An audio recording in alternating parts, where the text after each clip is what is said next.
Good morning, and oh my gosh, I'm overexposed. Oh no! This is what happens when the lighting changes while. Oh dear, I think I just need to change the exposure. I'm like, this is what happens when the lighting changes in between when I set things up and when I actually sit down. Alright, that's a bit better. Oh my goodness, everyone. It's already been a day.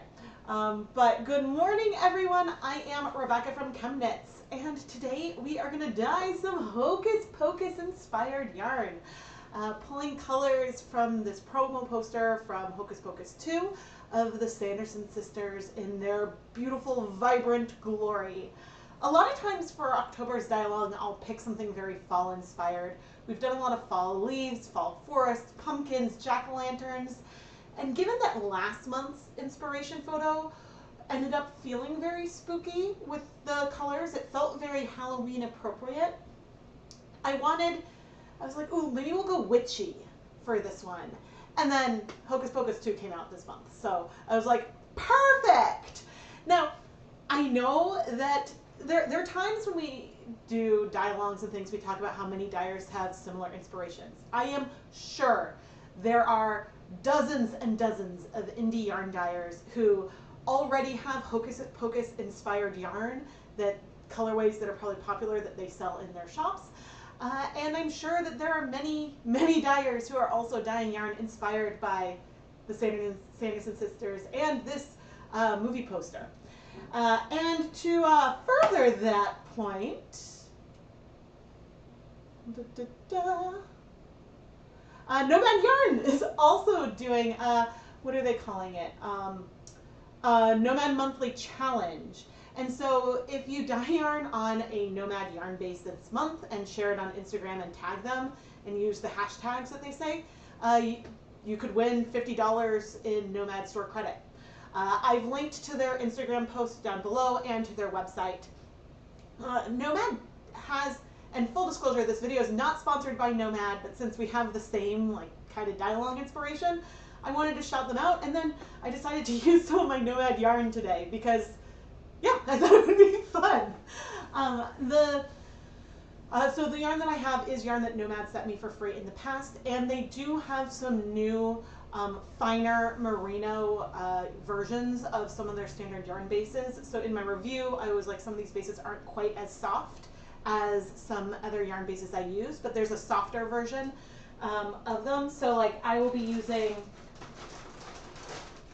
Snowdrift and Marshmallow Decay today. And I know, at least, I'm not sure about Snowdrift, but I know at least for the Marshmallow line, there is a Marshmallow Select line that has the higher quality merino wool. And you can find that information on their website, which I've linked below because we have the same photo. But I believe they said that they're going to send me some more yarn. So we'll see. If and when they do, I will share like my thoughts and the differences, and the changes and all of that. Now, this is a dye-along, so I am inviting you to create colorways inspired by the same inspiration photo. And yeah, and it's a lot of fun. So sometime in the middle of November, I have to think of the month. Sometime in mid-November, I will pull photos that have been submitted and include a bunch in the recap from this live stream, where I'll talk about the colorways I created, how I did it, and show the finished dry yarn. And I do this because it's fun to see the different takes people have from the same photo. So if you would like to be featured in my dye-along recap, share the yarn inspired by your inspiration photo on Instagram using the hashtag ChemKnitsDyealong, or go to the inspiration photo on the ChemKnits Facebook page, which that photo is linked below, but it's usually the pinned post, and reply with a photo comment there. Now, I struggled on my computer this year to find, normally I go to my Instagram hashtag and then I go to the recent posts, which is how I find the Instagram submissions, but it didn't work this month, which all the submissions were on Facebook for the last one anyway, so I don't think that that was a huge deal, but yeah, on my phone I could see the recent one, so that was weird. So hopefully Yeah, if there's a submission missed, it might be due because like I couldn't find it for some reason. I can put that down, and let's see. Hi from Queensland, Australia. Woohoo! Diane, for your favorite movie. All right, so I did see. Oh, hi from Sweden and Brazil. Hello, hello. Is Absolute Sherry. Whoa! You've never watched the original. That's okay. So, what are my connections to this movie? Because how it came out in the 90s. I don't remember when exactly I first saw it. I remember watching it with two of my cousins. And so on one side of my family I have a lot of cousins, and there are 4 girls and 6 boys of yes, in our generation. And it was fun that like because I was visiting family, and I just remember walking around the San Diego Zoo arm in arm with 2 of my cousins, one who's a brunette, one a blonde, me a redhead, and we were doing the like Sanderson sister walk all around the zoo and laughing hysterically. And so that's one of my like favorite things about it. And none of us, I mentioned the girls and boys because none of us have any, the 3 of us, none of us have any sisters. We all have brothers. And so it was just fun to be like, yeah, we're sisters. I mean cousins, but yeah, it was really, really fun. And so that was just one thing about the movie that really struck a chord. And I guess it started probably in Halloween 2020 when, because that year we weren't going to go trick-or-treating. We went to like one house that had things outside. We put candy outside for people, but we didn't go trick-or-treating that year. And so we watched Hocus Pocus with the kids for the first time, who they're now 6 and 9, almost 7. And so however old they were. And there are some scary parts, but there are some slightly, well, there's some inappropriate parts too that went over their heads, but they now like enjoy it. And so this year we watched the sequel before watching the original because I don't know, I don't want spoilers, and I'm not going to give spoilers except that say as a brief review of the sequel, I enjoyed it. It had moments that had me really, really, really laugh, including a question that a little kid asked in a shop that is very relevant to questions kids ask from the first movie, which I don't know if I can say without getting demonetized. I don't know. But I laughed because I think the answer was like, go ask your parents or something. It was really funny. But I really enjoyed it, and so I feel like they did a really good job of creating a movie that fans would enjoy, but not having it be like too much of a duplicate of the original. So I enjoyed it, and if you enjoyed it or haven't seen it, feel free to talk about that in the chat. But yeah, all right, let's get to the yarn stuff because that's what you're here for, not to see me talk about Hocus Pocus, and everything is overexposed. Yeah, the sun just came out. Nope, that's my microphone. Here we go.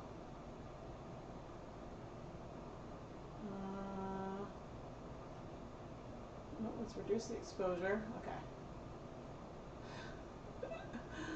All right, and hopefully I'll see the chat. Hello, hello. Oh,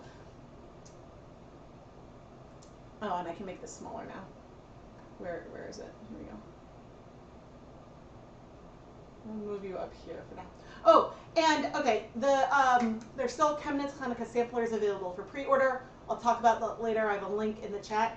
And yesterday we had the 400th episode of Dye Pot Weekly, which is amazing, and I still can't believe it. And yesterday was also the 5-year anniversary of Dye Pot Weekly. So thank you all so much for supporting this journey. Oh, that's not what I wanted. I need Rebecca's camera. Make it blue.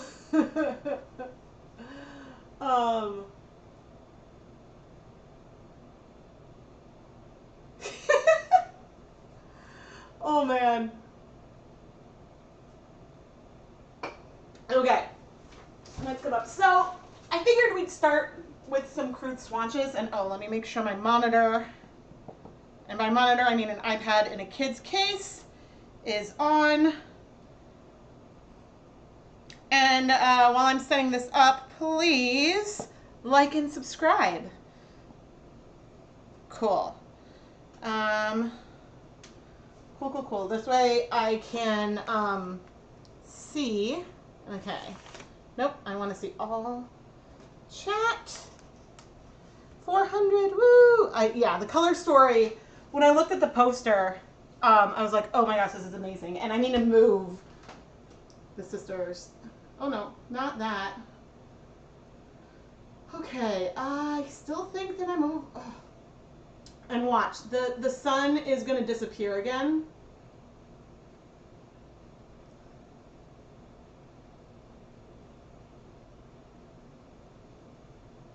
Still a little overexposed, but in some places you can see. Oh no, I'll change the shade. It's because we've got sun coming right here. Because my wonderful husband raised the shade.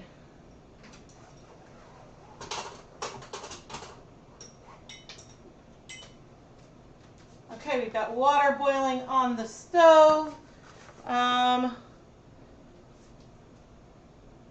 Let me see. Can I rotate this? Yes, I can. So I need to slightly see where the computer is.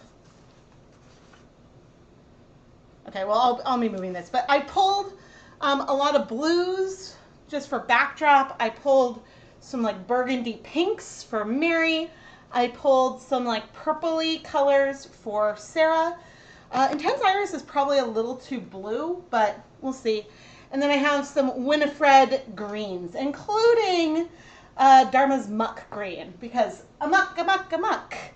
All right, let's move these so that way I can get this more front and center.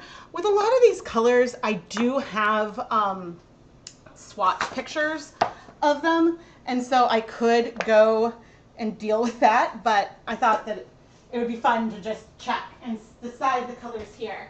Plus, I have a fun idea of what we're going to do with this yarn. So I'm hoping, how many colors is this? 13? I'm hoping I can fit all 13 colors on here.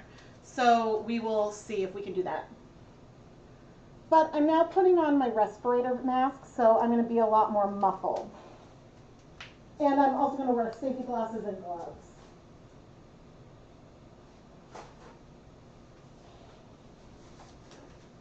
Okay, now this is a skein of Snowdrift, which I believe is the 75% superwash merino, 25% nylon yarn from Nomad. And I've pre-soaked it with no acid.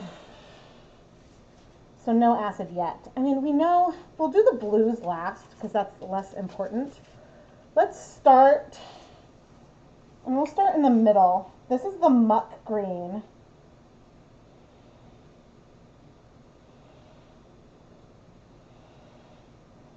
Ooh, that might be perfect. I believe when Dharma has a muck color, it's a color that, you know, wasn't what they were trying to mix or was a mistake with the blending or wasn't quite right. Here's some forest green, which is also a great color. Forest green is one of the colors that I've had to reorder. Emerald green is going to be brighter, but I figured if one of the colors felt too blue, then we could mix this in there. I do also have some primary colors already in stock solutions that I can use to like shift colors as needed. And I brought down the teal green also just because I knew this would be a little too blue, but I was like, we could mix it if needed. I mean, their outfits all have a lot of dimensions, so I don't think there's going to be a, quote, wrong choice here.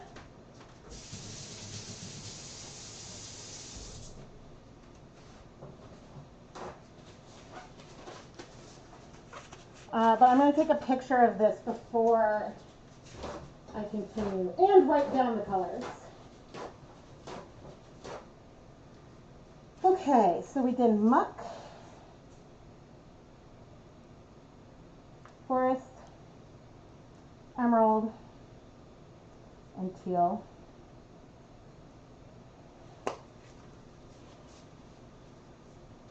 Okay, if I were my phone, I would be right here.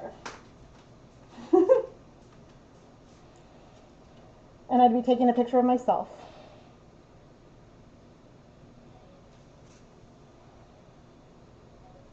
I don't think I've ever compared the muck green to the other colors, so that's why I was interested there. Yes, I would say the muck definitely has to be used. Okay, let's do our purples that I pulled. This whole thing's going to be such a Rebecca colorway. Okay, we've got Intense Iris, which is going to be very, very blue, but some of these colors may work for some of the ideas that I have. Ooh, it's hard to see the royal purple in the black container. This color is a mega intense purple. Oh no! Oh balls. That was a weird swear. Shoot. Well, I'm going to wash all these toothpicks now. I just put the dirty toothpick, or the dirty popsicle stick in the clean container. Okay, electric violet is another one of my very, very favorite colors, but it definitely is expensive now. There's a pigment in there that's pretty pricey. Okay, let's finish tapping in okay, so we've got Intense Iris, Royal Purple, and Electric. The Royal Purple looks like it has some pink kind of breaking to it that might be really good. Yes, Tina, I'm doing just a sample with the colors that I've pulled, and then we're going to dye this and sort of, I have an idea of what we're going to do here, but then we're going to dye more yarn. I'm just narrowing down the colors that I want. Now, granted, when we eventually deal with the full colors, when we finally do that, we will, oh, my brain. This was Cabernet. When I start dyeing the yarn and dissolving colors, things may feel different if I have the dyes in solution than when we're dealing with the powder. What color were you?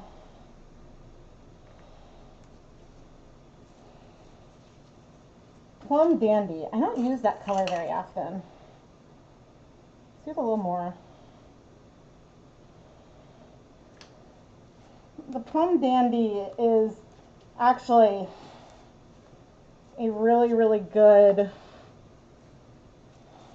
one. Amethyst should be fairly pink.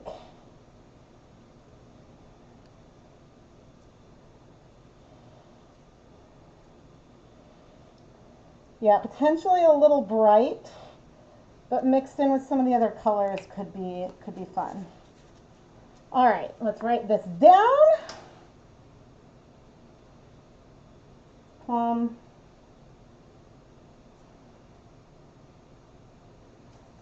All right, and now we've got our blues. Dark navy, I feel like is a color that we all know what it's going to look like, but there's not very much in here. I do think I have a whole other container of dark navy upstairs.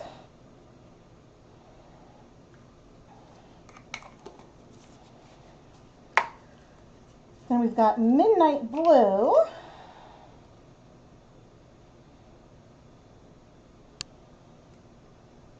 That was not very much. Midnight Blue is actually fairly purple leaning. This could be good. It is a very like purpley blue. More intense than Intense Iris. And then finally we've got Extreme Blue, which is like going to be blue, blue, blue. That's a weird.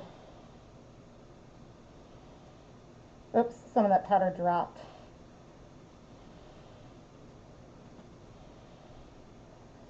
But now again, some colors do shift when exposed to heat and acid as well, so it's worth keeping in mind. So we've got Midnight Blue, Extreme Blue, and then Dark Navy. Okay. Has anyone here run amok since they were a toddler? Not so much. Okay, I am going to take a photo of this. And then we're going to have some fun. And we also have all of this color, which is very purple, from our popsicle sticks.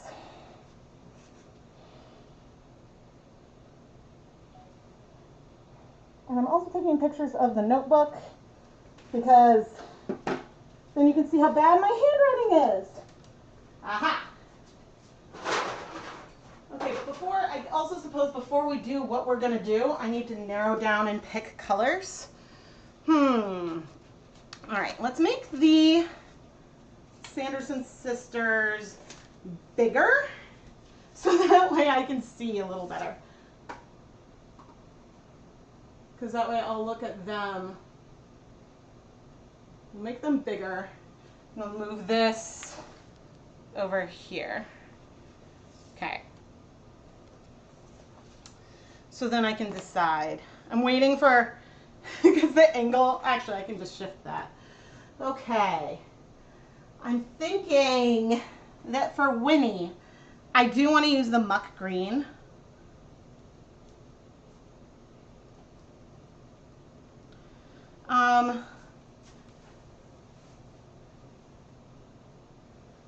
And then I guess we could do forest green. I know we may end up wanting to add a little yellow. But the muck green is just, I feel like I need to use it. Okay. For Sarah, I think Electric Violet is definitely a winner. And if I need a second color, Royal Purple. Okay, and then for Mary, Cabernet is a good one. That one I also already have mixed up. And maybe a little bit of some Plum Dandy. And then I think, I'm not sure if I'm going to do stuff with the backdrop, but I think that I'll keep the Midnight and the Navy on hand. I mean, I'll have the other ones on hand too. Yeah,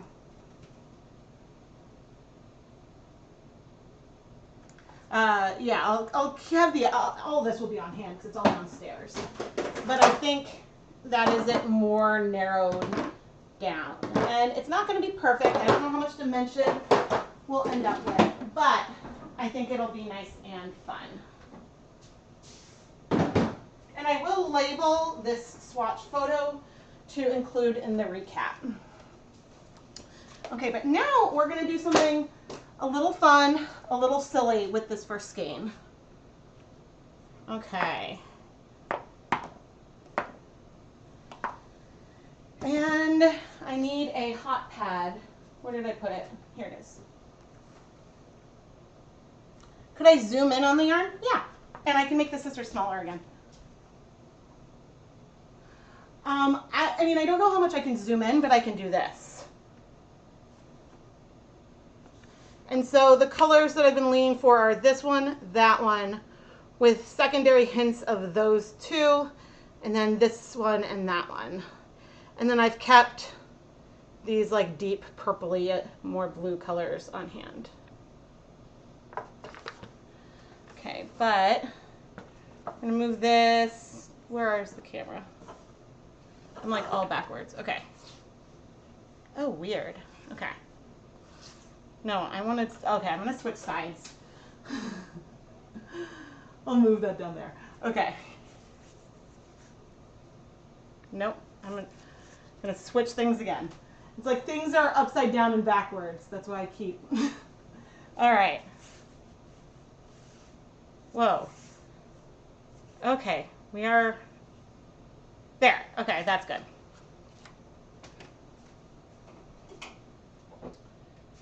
I have here some hot water that I've already boiled, and I'm gonna add this bit of purple that we've rinsed off the popsicle sticks. You can see there's not very much color there at all because you can really see through down to the bottom. And I do want to add some acid. I don't know how many cups of water are in here, but let's add, 1, 2, 3 tablespoons of white vinegar. And then we're going to take our yarn and start dipping it in slowly. Oh my gosh, one of those colors real dominated. And so I'm going in and out slowly. Again, this is nice and steamy hot, so it could cause some things to start striking, but you can see colors are also spreading out. I wonder if that was the Cabernet. That was one of the first colors. That is a very deep color. So it looks like, sorry Winifred, Mary seems to be the dominating sister here. Yeah, there's the spots of those colors are still present, but sort of just blended everything together. It was funny, I didn't really know exactly how this would come together, but it's a way, I don't know, it's something I've been having fun with lately. Okay, I guess I don't want to move it too much more. I'm going to go take this to the stove and heat set, and we'll bring this back later. But it's going to be quite different from what we started with.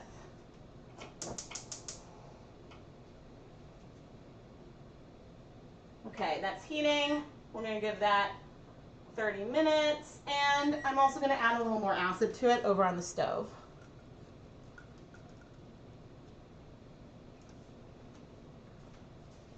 One, two. All right. And now I think I'm going to sit down briefly, and then we'll make some stock solutions, I think.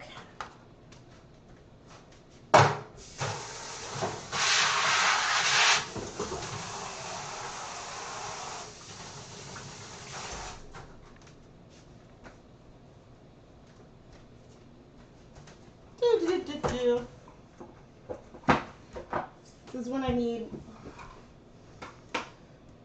more, although actually I should just come all the way here because, and I know I'm overexposed again. Oh, having a sunny, which camera is it though? Having a sunny kitchen is a wonderful thing, but yeah. Then it'll get all dark again in a moment too. Oh.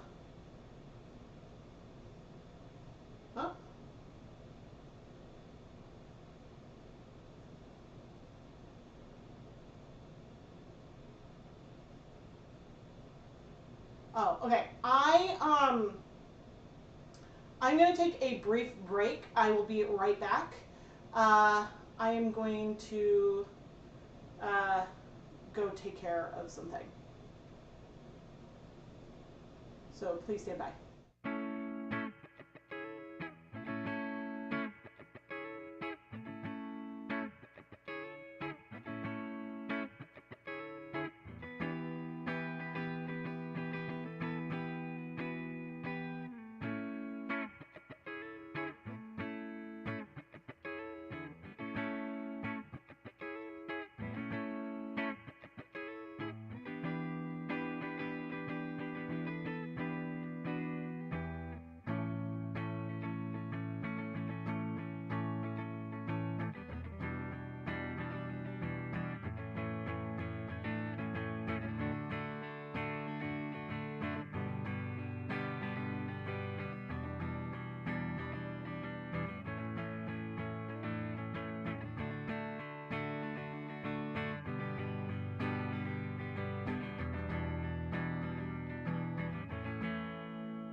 Thank you. Thank you all so much. I finished that pretty quickly. I'm like looking to see. I don't know if they're watching right now. But yeah, the what else was I gonna share with you guys? Oh goodness, a lot going on. I dyed 30 skeins of one of the Hanukkah add-on colorways on Monday, and my drying rack is still completely full, like super full of it. It's beautiful. So I have one more colorway to dye, and then I have to dye the sparkle one still, and then I'm done with dyeing Hanukkah yarn. So those Hanukkah samplers, just a brief little bit about them. During Hanukkah, every night after sundown, so at like 8:30 Eastern time, I will share a new yarn dyeing video. And each of the videos corresponds to a wrap package that is in my sampler. And all the little packages are labeled with the date to open, so you can unbox them either when doing a gift exchange, if that's something you do, or while watching the video. And all the videos will be up as premieres, so there can be a live chat for people to hang out, and I will join as many of them as I can. The Hanukkah starts late this year. I think it starts on like the 18th of December. I mean, it's not that late. In a couple of years, we'll have one that'll go into January.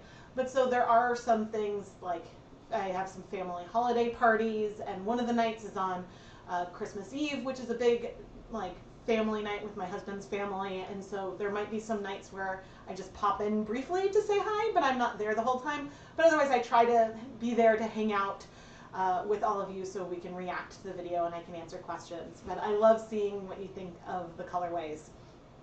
And so I think this year's special will have the 8 nights, 2 more nights with bonus colorway videos, and then a vlog. So I think 11 videos is what this year will be. But anyway, it's a great way to support the channel and a way to get a lot of different types of colorways, because I try to vary the technique every night and the colors. So that way you can finally play around with one of the most frequently asked ChemKnits questions. I wonder how that would knit up. And so I try to do a variety of colorways so you can explore that. You can find more in my Etsy shop, ChemKnits Creations. There are samplers in both fingering and DK weights available. And so, yeah. And it's pinned in the chat as well. But let's make some stock solutions now. And feel free to leave questions in the chat if you have any. I'll do my best to try to answer as we go. And maybe I'll make these sisters itty bitty. Itty bitty. But I need to figure out, where is the camera? It's like from here. Oh. Oh, it's just because that's weird that this. Oh, it's because of the way it's angled. Okay, so it's missing that part. I'm going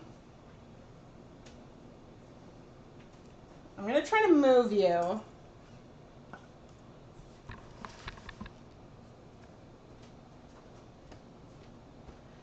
Because I feel like the part I want you to see will be down there, because we'll bring out the hot plate eventually. Pan. Okay. So that way we have liquids further away from my computer.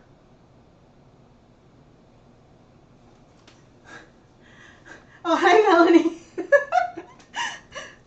Okay, wait. Now I can see. Okay, I can do this whole edge. Great. Perfect. Okay. I'll be putting my mask back on shortly, but I think, okay, so I already have a stock of Cabernet. I'm really glad that's the one I liked. And, ooh, which did I want the main color to be? This is why it's good that I took a picture of the last thing. I think I wanted Muck to be my main for Winnie. And which one did I want? For the purple. The royal or the electric violet?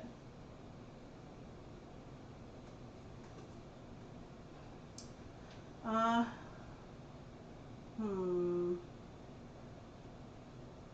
guess the electric violet was the main one I wanted. Okay, that's fine. That's good. Okay, do I want to weigh or just dissolve? We'll weigh the colors. I don't think I'm gonna make like perfect stock solutions, but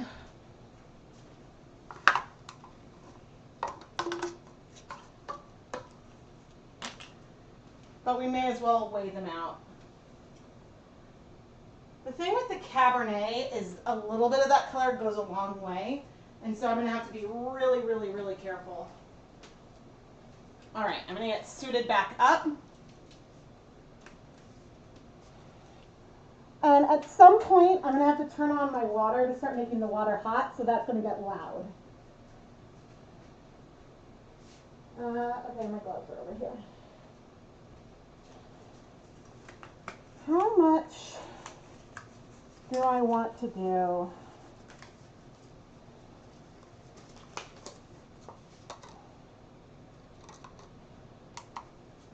Well, I guess we'll see how much electric violet I have. Oh, I have a fair amount.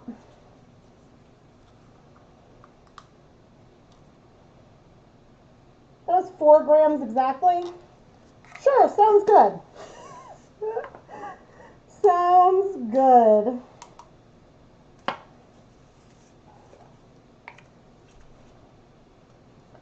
We'll do a similar amount of the muck green.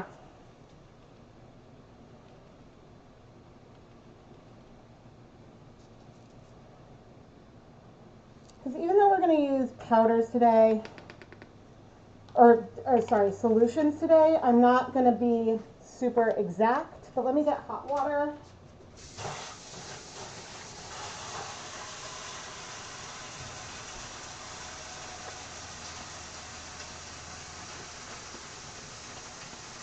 Oh yes, please go to sleep if it's after midnight. Don't feel bad. The replay should be up. It's been a long time since YouTube made a mistake and lost the replay.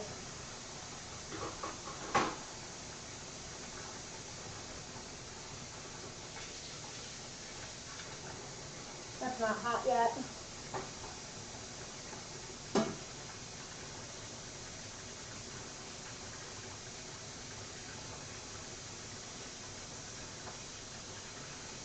Ooh.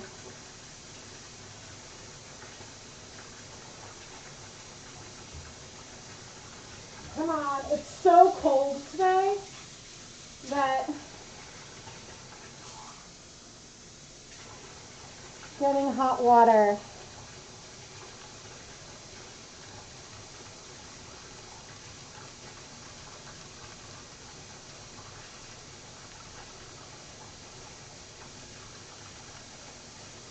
Yeah, and as I said, as we're dyeing, if I wish that the color was a different way, I have some bright CMK primaries that we can use. So we can shift things. And we have these other powders that we can add. I just figured primarily let's deal with stocks today.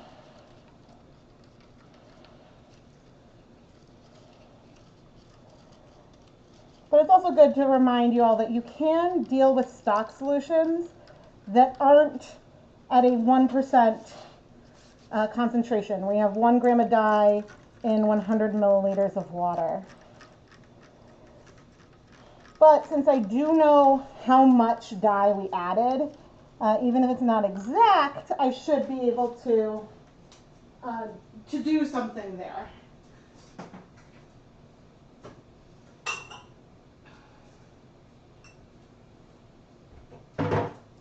I've got mason jars. Let's see. And these actually have markings on them, so I could have it in about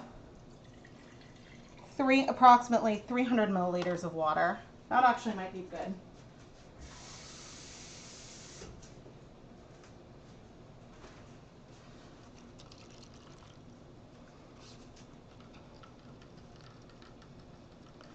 Yeah, but I have enough yarn for 2 versions of this.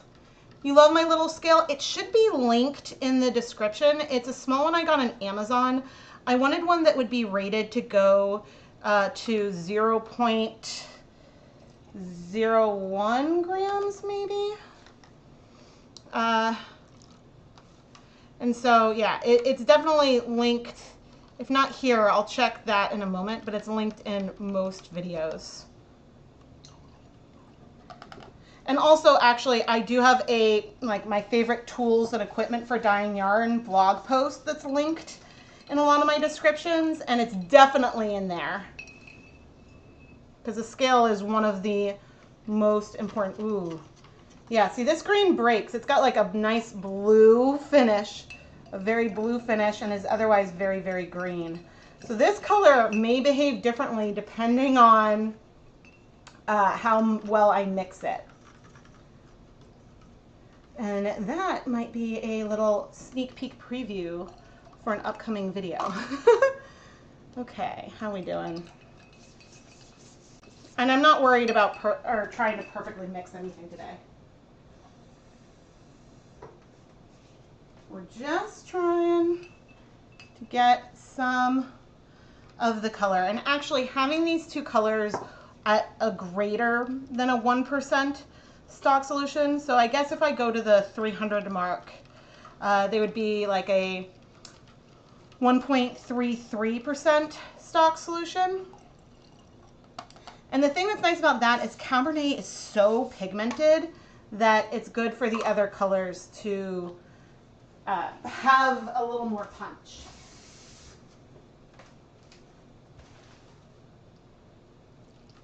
But we'll explore and play and hopefully have a fair amount of fun. And so that is my goal here today.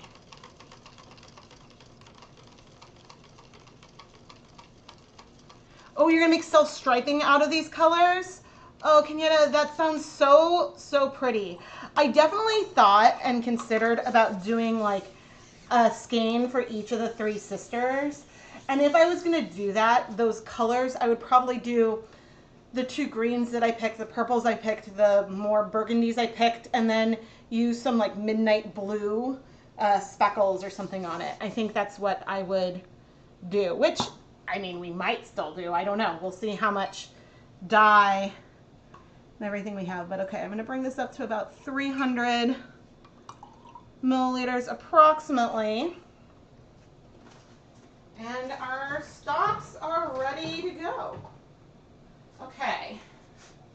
What am I doing now? We need to get the hot plate.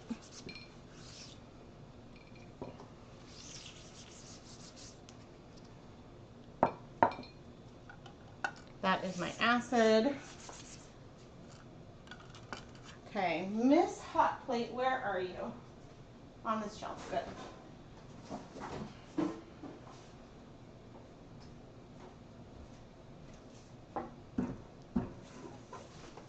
Don't worry, I'm gonna make sure you all can see. Gonna position, there we go. She's not plugged in yet.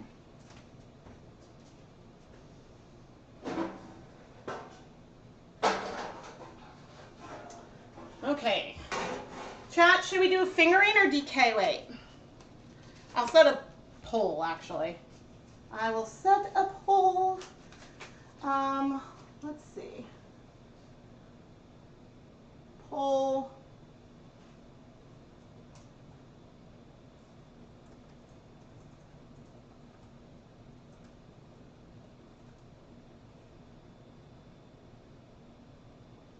Okay, so you can vote in a poll now.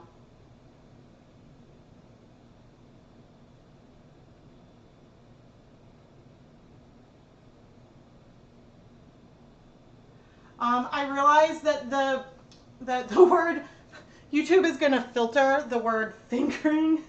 It's funny, on Patreon I can't use that word either, so that's why sometimes I say sock. I should have used sock, but that way you guys can vote in the poll. Sparkle would definitely be fun.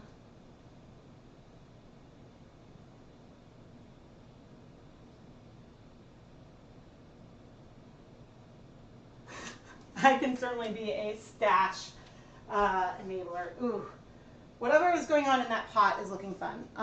Okay, so we'll leave that up for a little bit. Oh, funny. I was like, I cannot see what the results are. Ooh. Okay, it looks like DK is currently winning. I'll leave it up for a couple more moments.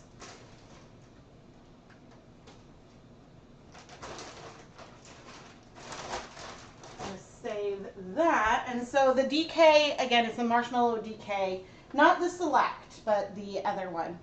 And I think what I'm going to do is go and initially heat things up on the stove a little bit so it's a little more even heat-wise, and then bring it over here.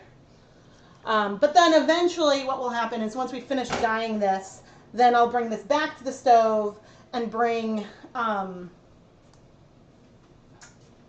we'll bring it back to the stove and bring something else over. But I have to decide, oh, Indy, I have to decide if I want to make a TikTok.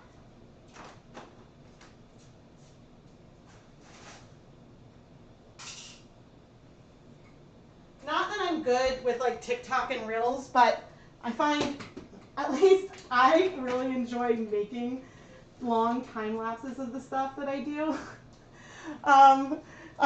It makes me really, really happy. So we'll try to sneak my other camera in.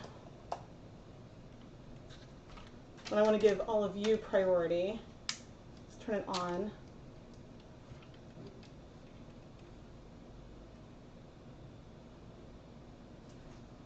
Can I move this? The problem is I need to be able to reach. If I move you a little closer.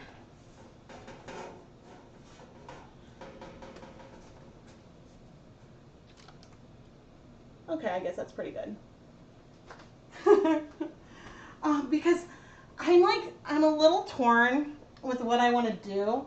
I kind of want to like pour some of the dye onto the yarn and let it like spread and wisp a little bit, but I'm not sure how I'm going to feel about it.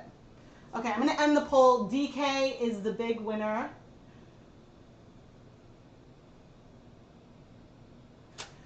So we will start with the DK weight. And I have 300 grams of it all ready to go. It's pre-soaked for a while this morning. Oh my goodness, drama time. This morning, I could not for the life of me connect to the internet, which of course, since the plan is to stream today, was very, very concerning.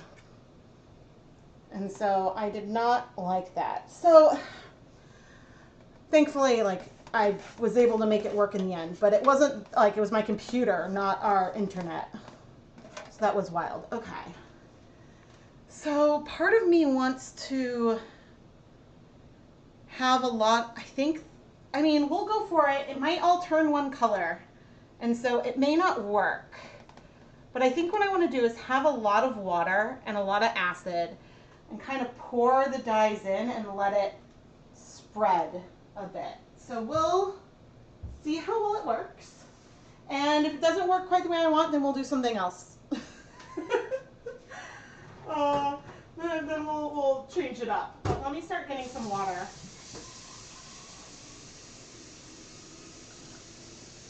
And I should write this down. So we're going to have 1,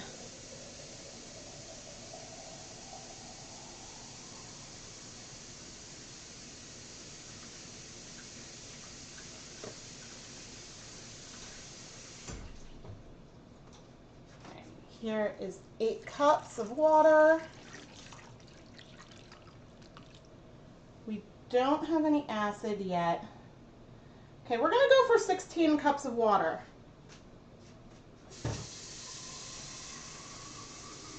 One, 2, 3, 4, 5, 6. So a lot of acid. I mean, it's not like an absurd amount, but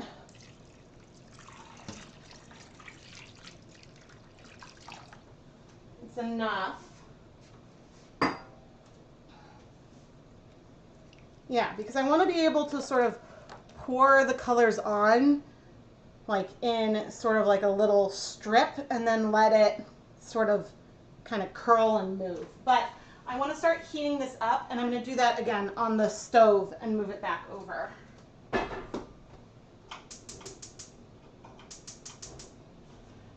Just so it can heat up a little bit faster. Okay, so we got 16. And I can bring my monitor back over. Let's see. For some reason, last Black Friday, you bought a whole kilogram cone of lace weight BFL silk stellina yarn. Ooh, that actually sounds really, really pretty. I do enjoy sparkles. Yeah, so a lot of the like TikTok things I make, I don't upload onto YouTube. Even though there are YouTube shorts, I do some of them. But I don't know. I like don't know. Okay, if I did one last week. So those of you that are subscribed, when I upload a YouTube short, do you get a notification for it? Or does it sort of like just show up in the shorts section? Or did you see it at all? Because I don't want to post one of those and have people go see the short versus seeing the whole video. You know? But I also don't want to make a separate channel just for shorts because it doesn't seem to make sense.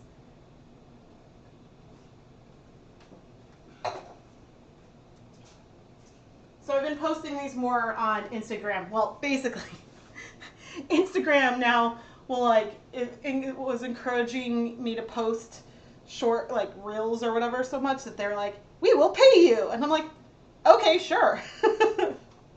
You got a notification for shorts? Okay, so then that almost makes me less likely to post. Okay, because the other thing that's annoying is if I post a short, I see how the short performs and then not the video. And so, yeah, I'd have to figure out how to best deal with that. So then I'll probably only post shorts that I feel add something more than what was in the video, maybe. My TikTok name is just ChemKnits. Here, I'll drop the link in.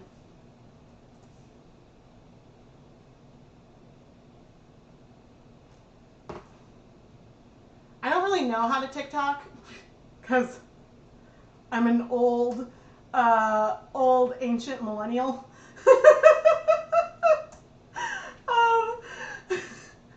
But everything there I also post on my Instagram, which I will also drop a link to.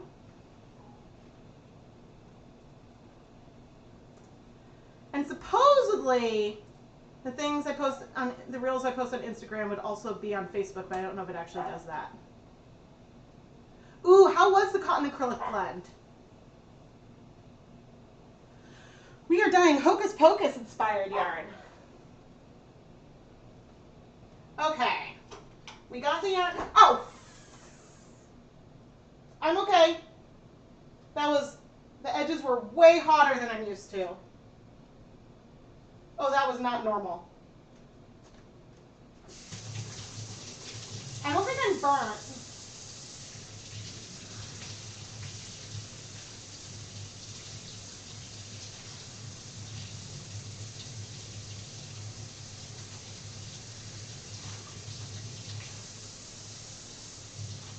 But I'm going to run my hand under hot water just in case.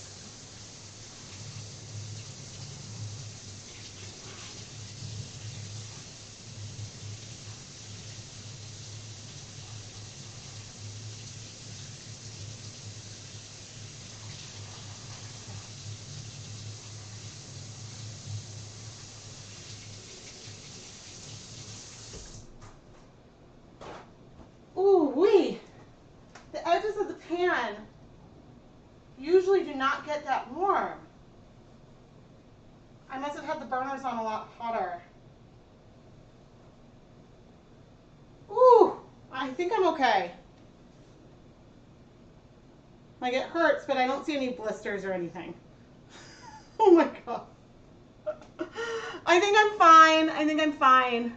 I'll run it under more cold water. Oh my gosh.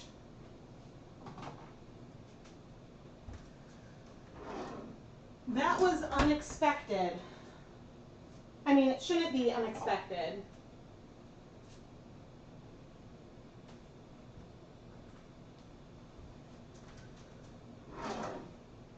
Where is...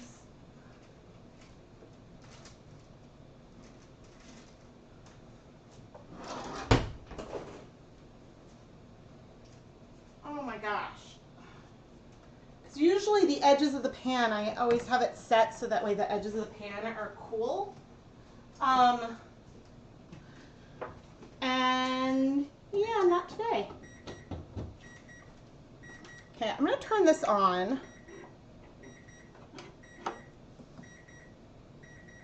See, down here isn't hot anymore. And neither is there. What on earth?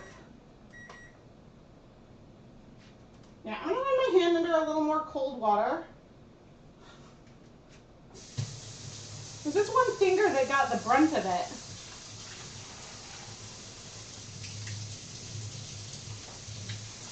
That was so weird.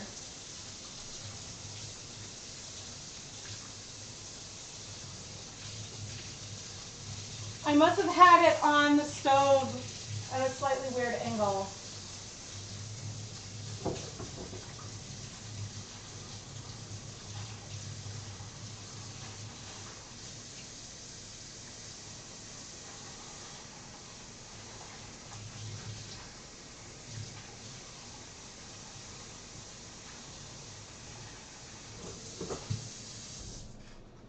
Okay, well, it's my ring finger, as I'm now like touching the edge. Yeah, it's not, this is what I'm used to. This, like, temperature wise. Oh my goodness.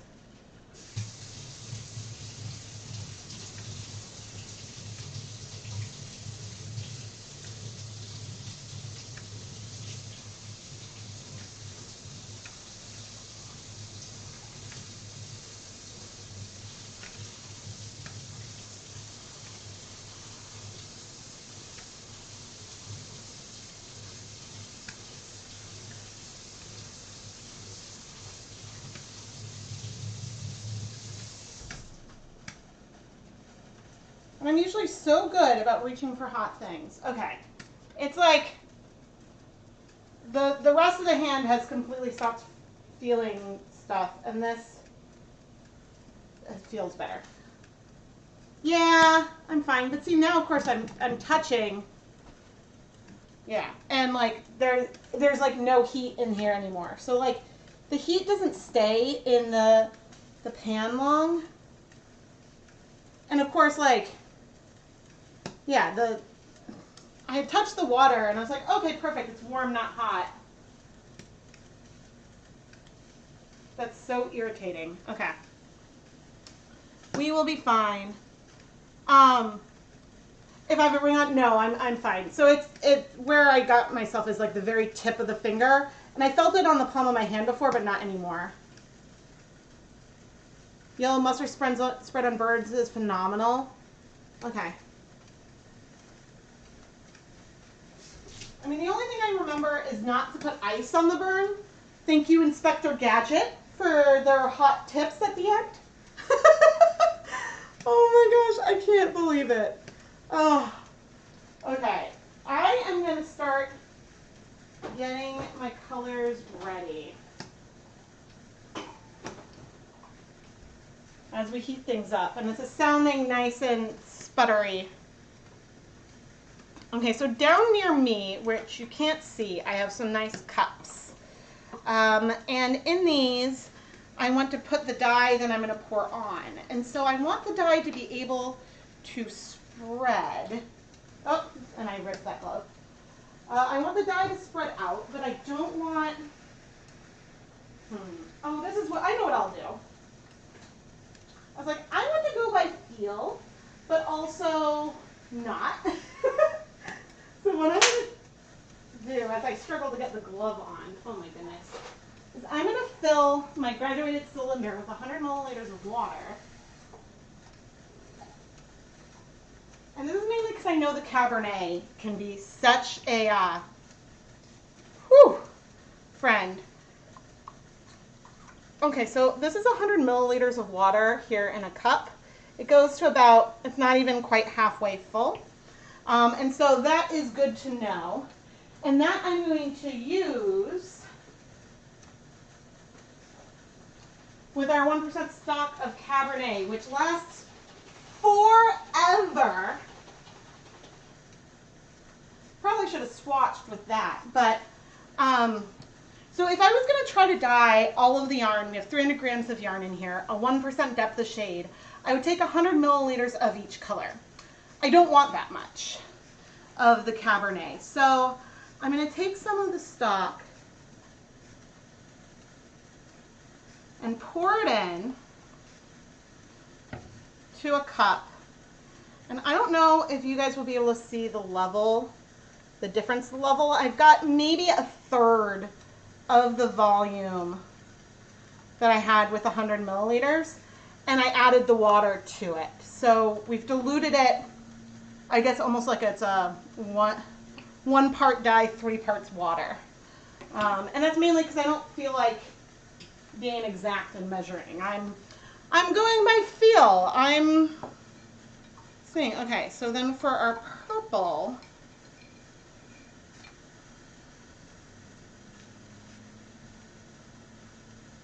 I don't think I want to dilute the purple or the green color. I am stirring them before I'm pouring them into the cups.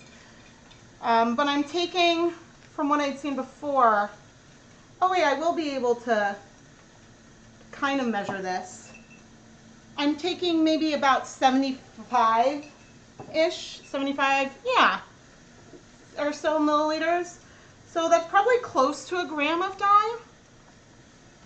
And I guess I will top those off with a little bit of water.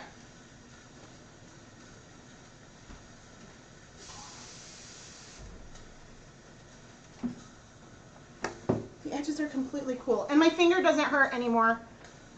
It just needed a little bit of time. So thank you all for being so supportive. Okay. All right. We're gonna, yeah, Cabernet, Nemesis.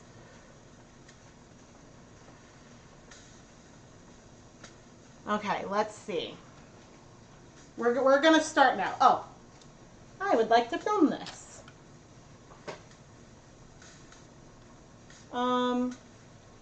But I need to change my white balance. Nope, Q. Okay, there we go. Okay, let's start with our green. And I'm going to take this and just pour her down the middle here. I'm going to go for all of it. I think so. I'm not going to touch it quite yet. I want to let it spread. And with our purple, we're going to go around an edge and leave that all there. And then with our Cabernet, don't forget that I have a lot less of the Cabernet. I haven't used all of it yet. I don't know if I'm going to. Oh my gosh. Well, we can always, I got plenty more dye, so we can add more. And I'm going to touch.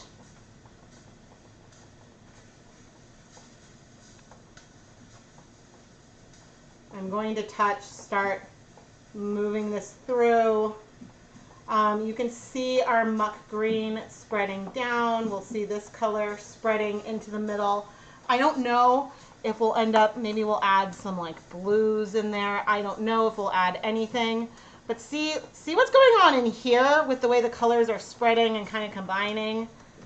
I just wanted to let these colors swirl a bit. Now the muck green is looking a little bit too teal to me right now. On the swatch, it felt more like of a truish green. So what I'm going to do is I'm going to get a little bit of some yellow. Not a lot, just a little bit.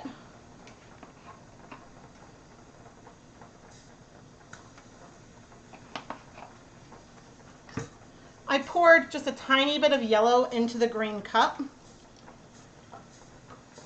adding a little bit of water, and then I'm pouring it on, and I might do that again. Just a couple milliliters of the yellow. I'm going to get some water.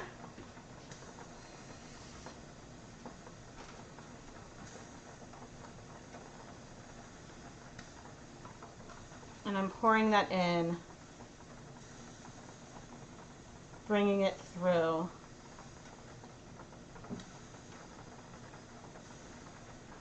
Yeah, and so that's going to give us more different greens that we have in there. All right, and I'm now slowly poking in some of these areas that are sticking up a little bit, just to give it a little bit of color. I actually really, really like what's happening here. I'm not going to move it yet, but you can always take a little bit of color and sort of move it around. That yellow probably struck pretty quickly. But yeah, this was a big, big experiment, and it's looking so dark on your camera right now, but it's looking so cool. Oh my gosh. I just wanted to see the like dyes just kind of spread out, just like, I don't know, thinking like the way the colors spread in a potion. I'm going to take a picture of this. Things may spread really far and combine. But let me fix the camera and increase the brightness because it's looking really, really dark on screen now. Settings.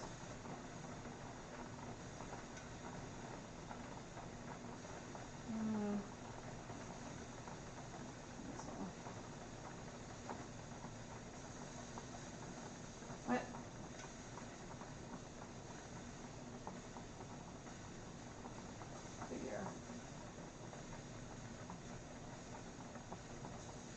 Well, I think that actually fixed it.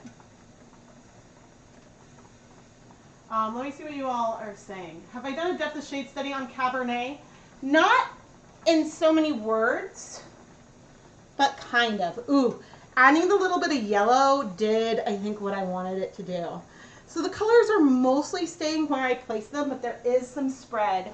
And we can come in with some light, some more dye and light colors. I'm going to add, spreading some vinegar onto our colors, and I'm going to set a timer for 15 minutes. But I do want to show, got a lot of Cabernet. We still have a fair amount of green. We still have a fair amount of purple in there. So these colors may spread more, especially this Cabernet. And so I'm thinking, let's see, do even more acid because I like what's happening here. And I will say I probably used about a quarter of the amount of Cabernet compared to the other colors. I have no idea what's happening beneath the surface. But yeah, adding a lot of acid in there. So who knows, we may not even get to another colorway, but I like what's happening. What? Okay, I'm gonna come over and sit down. But while I'm doing that, please like the video. That helps. Okay, and we'll move the sisters over here. There we go. It's looking a little overexposed. Oh, you know what I should do?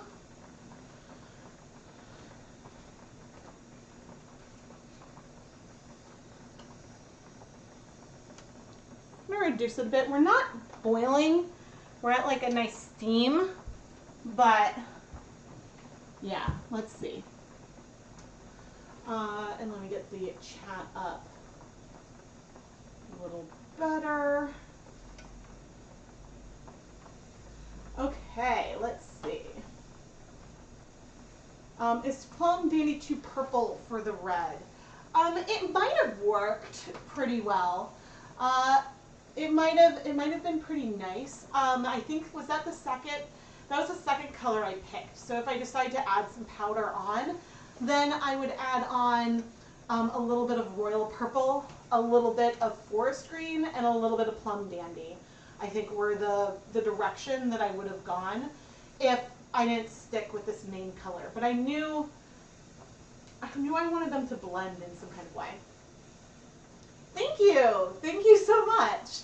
Yeah, it's definitely missing some hints of blue, but I liked the idea of like feeling like swirly smoke, kind of. I don't know. That's just sort of what I wanted to feel.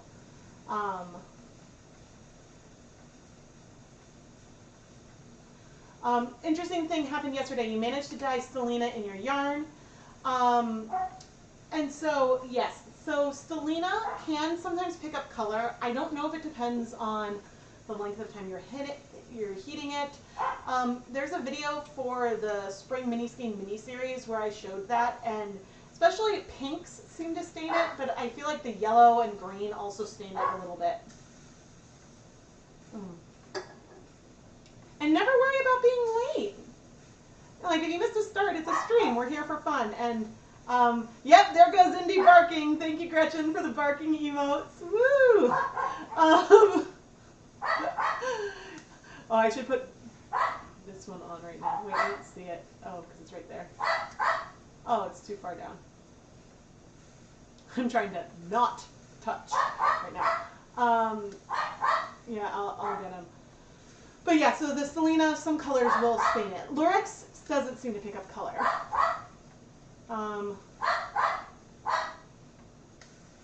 When you put your stove together after cleaning, it works the colors differently. Yeah. Okay, Indy Ponce. We'll go see what's bugging him. Hey.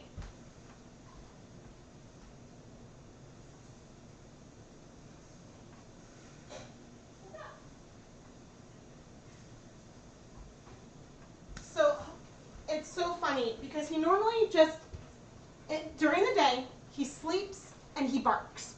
That's what happens. And normally he sleeps in a space where he can like kind of see what I'm doing, but isn't all up in my business. But when I stream, you are up in my business because you know that I will then pet you. So he does that during streams. But today, like when I was setting it up, he went and he laid down. Ooh, you have a big mat. Oh, honey. We're going to need to let that grow out a little bit. I don't think I can cut that one. Right behind his ears. Oh, that's a big one. I know, you're going to get mad at me if I try to do that. But he laid down right next to like where I was and went to sleep there. And I'm like, oh, you know that I'm streaming. So I don't know if there's like a frequency from the computer or what. What is he doing? I'm like waiting to see if he's going to ring the bell to ask to go out. He is a floofer. Unfortunately, if he met any of you in person, he would bark his head off. Because he is a curmudgeon, is the way I describe it. And like he's an old man set in his ways.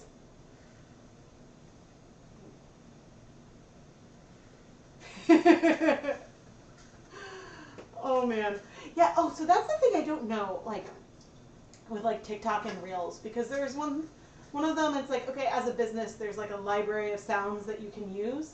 So therefore I'm like, I don't know what other sounds like I can use, or I don't want to like, I don't know. So basically I've used my own sounds so far, which is not trendy or anything, but I figured it's another way to market ChemKnits, so I do it. but I don't know what I'm doing. Oh man. But yeah, I think so far we're still on target to ship Hanukkah the first week of November. That's my goal.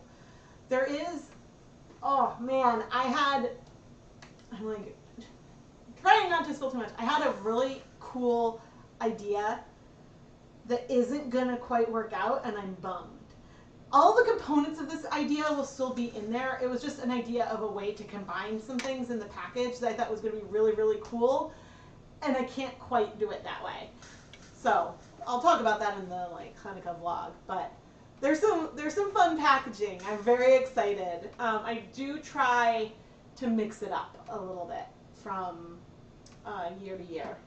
Of course, because this is going to be the 5th annual Hanukkah sampler, so like there will probably start to be some repeat of themes because like there's a limit of how many containers I can figure out. Oh my goodness. But yeah, I'm really, really, really excited, and I'm very, very happy with the yarn that things seem to be staying where I put them. I know I have a timer going, but I'm like itching to get up there and look and see. But I know it's too bad that it's not. I mean, it's too bad that Winifred isn't the one wearing the red, because if that's spreading over and over, taking the other colors would be really, really good. But, you know, she's the star. Can I tell? A lot. I think I did 135. Yeah, which is a slightly awkward number based on like the number of like sets for dyeing in pans, but it's worked. All the minis are twisted. I finished that yesterday. All the minis are twisted. Nothing has started to be wrapped yet, but yeah. And I finished, so some of the bonus skeins, since there's 8 nights of Hanukkah, that's only 80 grams of yarn, so there's a bonus 20 gram skein that will be a leave no dye behind or yarn mop from one of the videos. And it, some of them will go into night 9. That's because it was a technique I knew was going to need mops. Hi. You are all blown out on camera. Can you look over there? Hi. This is normal evening behavior, and this is normal daddy behavior. Please don't tell me you're going to, I mean, you do this in streams all the time. So please don't, like, puke on me or something. Oh, great. He's now licking my pants. Hey, buddy. Go over. I know. Why don't you just lay down and settle? No, I know. I know. I don't know why you're so needy when I stream. It's because it's a pattern. Like if I put on shoes, he assumes that I'm going to go like pick up the kids or something, so he goes to his crate. And so now like, oh, the computer is in the kitchen. I need attention.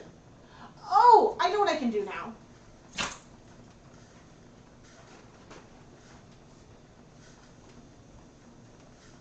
I mean, we're going to sneak in. Oh, good. The purple is clearing. The green is clearing. The Cabernet is there.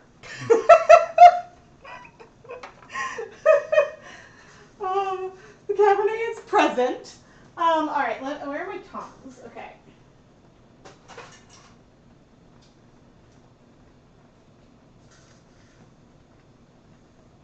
The edges of the pan are not hot.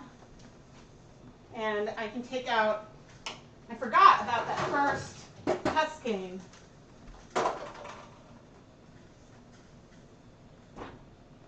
Oh man. Oh gosh, but there was, in the sequel, there were some things that I laughed so hard because there were some things that like came up and I was like, oh, that's totally gonna happen. But what's funny, how can I get this so that way you guys can see that we can still see those colors?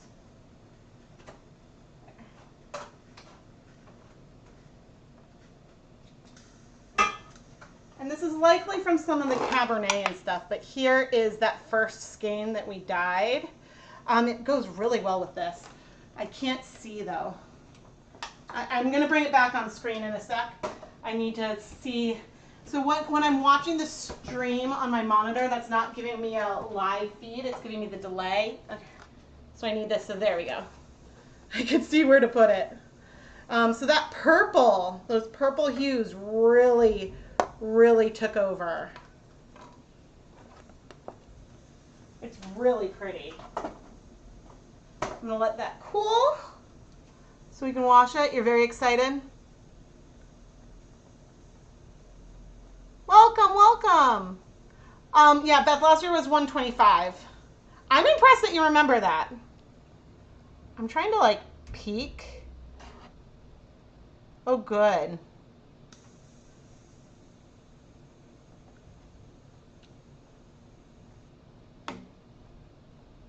Like there are some pastel areas.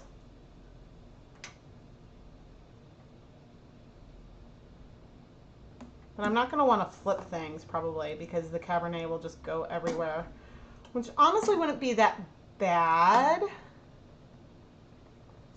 All right, let's get a little bit more green. You know, my timer hasn't even gone off yet. So I like what's going on over there. I like those pastel patches. That makes me think of like wispy, all kinds of things. But I'm going to take a little bit of our green, and I'm going to add to it a little bit, some splashes of yellow to make it more green.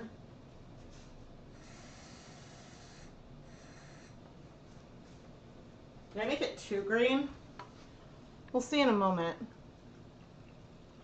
And I'm pouring it right here.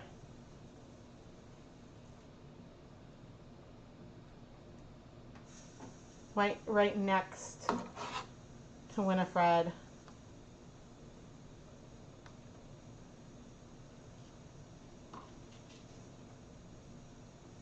I'm going to let some of that move towards our burgundy. Just expand that a little bit. Because I like what's going on here. I just wanted a little more combination down there. All right, I'm going to let that sit. And we'll have to think about what we're going to do with our last, the rest of the yarn and more of these colors. I mean, I could go full on, like really random all around. I could do something similar here.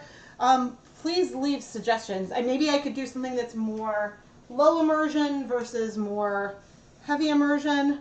I'm tempted to move this now over to the stove. But maybe let's give it 5 minutes and then we'll move it to the stove. And in the meantime, we can think about what we want to do. I have 3 more skeins of yarn pre-soaked.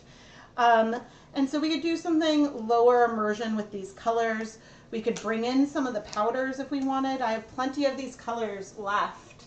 I wish I had plenty of more burners and more pans, because if I did, then we could totally go really, really big and do a lot with like each individual sister. I love the idea of doing like one color for each of them.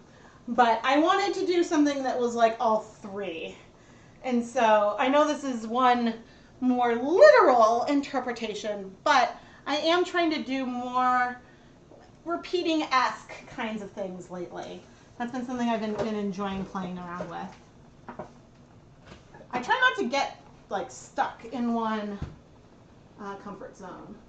Thank you. Oh, of course. Of course. There was, I hope that I did don't stir up, Rebecca, as I talk to myself literally. Yes, there was the one night that I dyed 128 individual colors. Oh my goodness. I totally forgot. I totally forgot about that. That was amazing. I don't have something quite that big this year.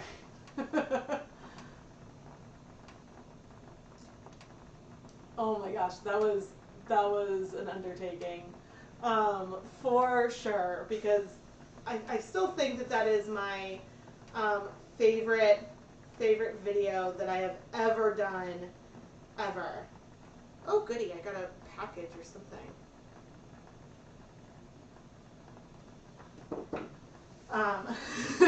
Yeah, because that was when I did the, oh, do I have a picture of it so you can see what, I mean, I have a picture of it. Of course I have a picture of it. Clay mixing. Oh, but I don't have a picture of it in here. I need to do that.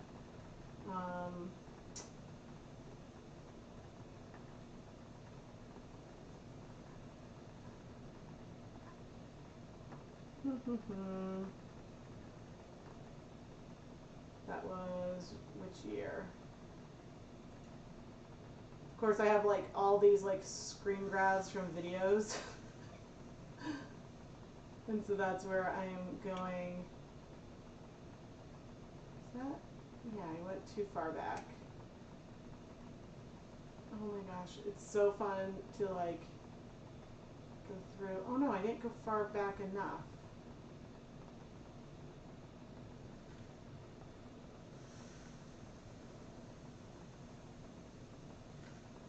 Here it is.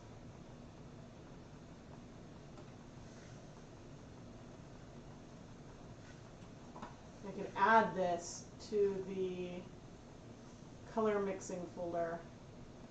I have each of the individuals in there, but not the whole thing. But so, yeah, for Hanukkah 2021, for the bonuses, I did, I mixed all these colors with black. So we have depths of shade and like this wonderful, wonderful mix. The only reason why blue isn't included in there is because I had done blue as part of the summer mini skein mini series, I believe. So I already had the layout with the blue, and I didn't wanted to do the rest of the colors. So that's just fun. You like how blue teal, the original color of Met Green, is spreading towards Mary? Yeah, yeah. And there's definitely going to be more blue and then more green hints because I added that yellow as well. But yeah, okay, what do I want to do on the fingering weight? I mean, I could do like something very, very similar to this. I wouldn't mind not bringing out speckles and stuff because then I don't have to deal with the respirator. But I could also do like sisters. I mean, I think the colors are blending in a really pretty way. I think because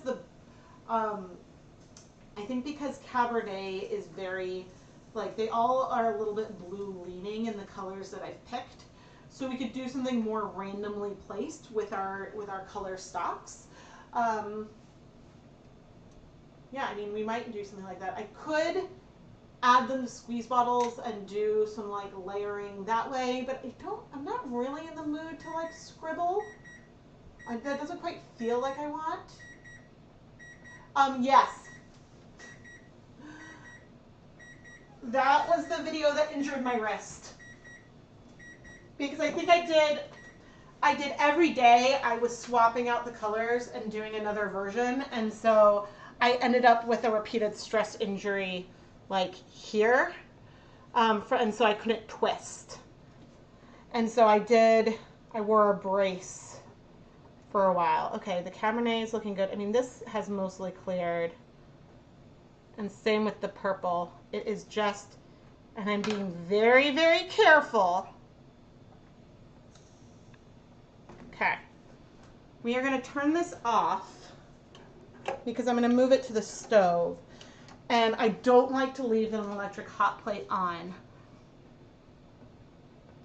But I need to remember that it's still hot. So I'm sitting here pausing for a moment.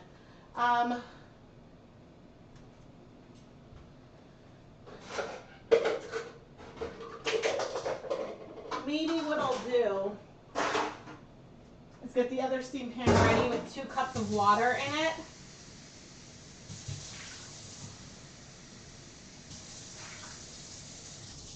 so that way the pan won't get too hot to burn anything.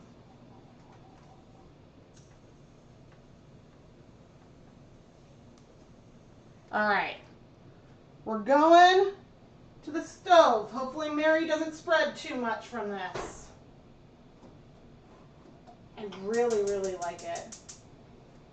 Okay, turning on the heat, but low, so it shouldn't heat up the edges of the pan. It should make it nice and warm. And don't forget, our electric hot plate is currently off. The burners are very hot, but that's why I have 2 cups of water here in the pan. So that way, if it's not just like the pan that would get too hot, the water could warm up a little bit, which would be totally fine. I just don't want things to like sizzle and burn when I eventually, and I'll fix the exposure when we add our yarn. Where is the camera? Here we go.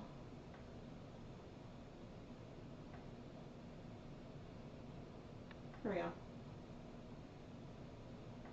Cool. Hearts or witch's cauldron. Yeah, I mean, hearts would be really, layered hearts would be really, really fun with these witches. Maybe that is what I should do. Sea spray blue in between the colors. That would be pretty too.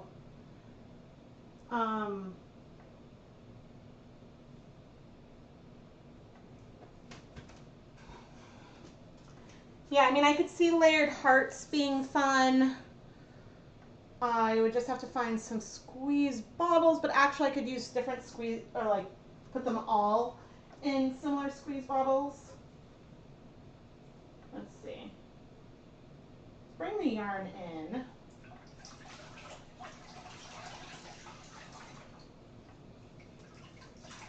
Oh, you know what I could have done?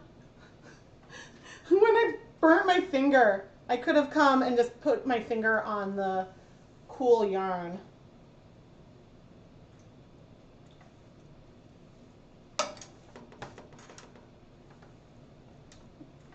But layered hearts because at first I was like, oh, scribbling doesn't feel like very witchy.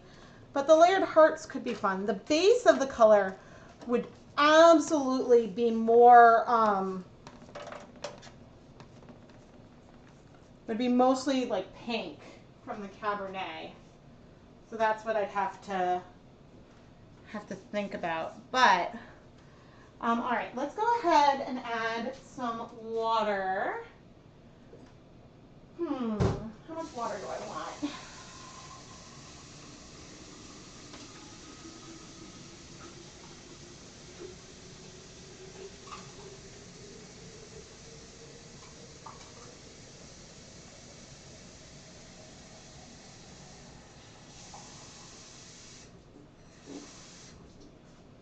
Okay, we've got about 8 cups of water with, I lost track. Add a little more. Okay, probably 4 tablespoons of white vinegar.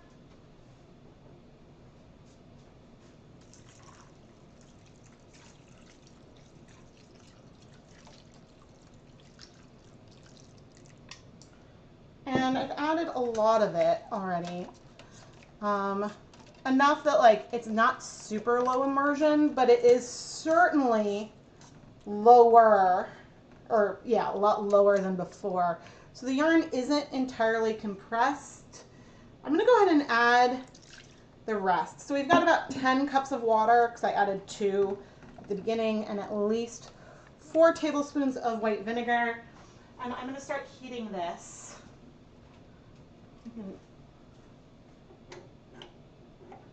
And I was a bad girl. I thought I had unplugged the thing, and I hadn't.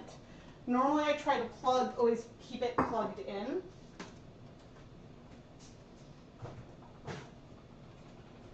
Okay, and we'll get ready.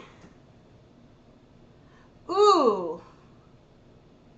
Stars! Emmy! I think Amy, right? Stars would be cool. You're right.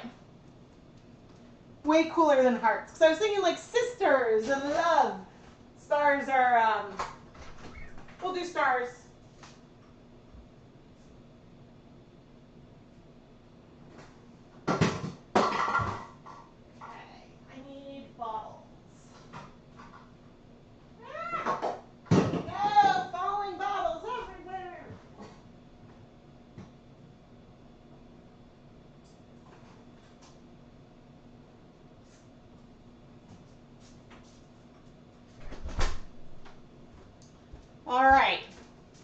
I'm gonna fill me some tulip bottles. And the only one I'm gonna dilute is gonna be the Cabernet, because that's the one that needs to be diluted. No, hearts are cool, but like I didn't want to do lines, but like stars are fun. Stars are very, very fun. Okay, we are gonna do, I'm not gonna fill up any of the bottles all the way yet, because I want to give myself space to decide to dilute the colors. No, I'll do the 5-pointed star. So not the Star of David.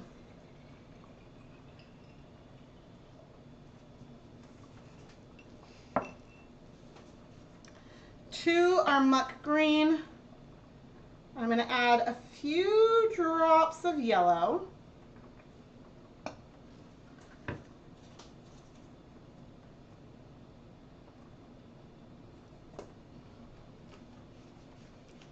And I'm filling these, I don't know if you'll be able to see when I tilt, but about half full-ish. And that's because I am going to start with diluting the Cabernet.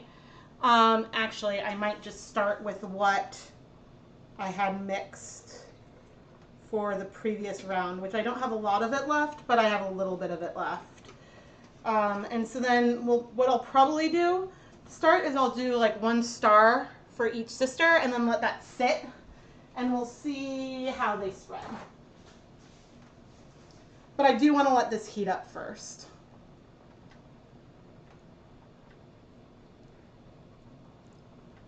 Yeah. And what I need to do is carefully move these squeeze bottles.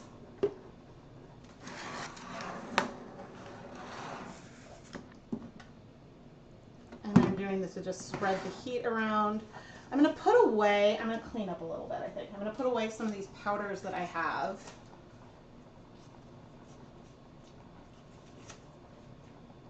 Yeah, you guys, these are awesome. Hi, maybe draw inspiration from the background of the picture. That would be really fun as well. And so depending on,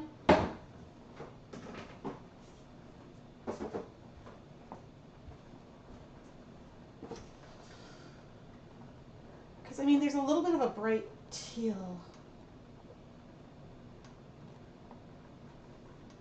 But maybe I'm going to bring keep the extreme blue, but all the other colors I'll put away. And depending on how things are going, we might add some blue to it. I'll keep the midnight as well. The midnight is a little bit too purple.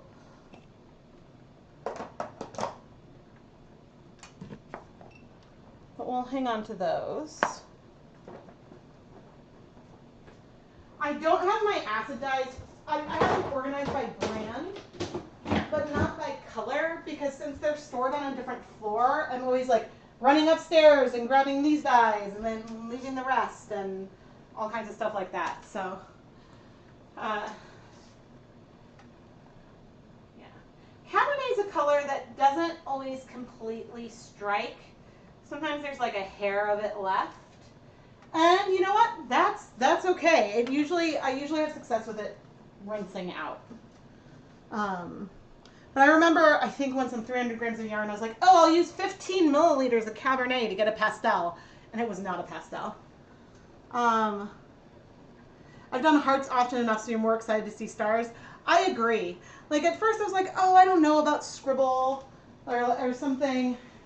Because it didn't feel, it's funny because in addition to, here are the tongues. In addition to colors, I really like the feelings to be evoked here. But, oh, you know what I should put in? While we're waiting for that to heat up, I got something fun. I have to download the pictures though.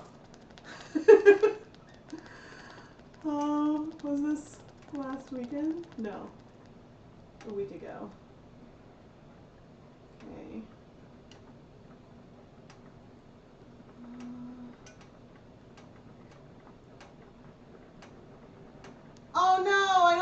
picture. It's on Keith's phone.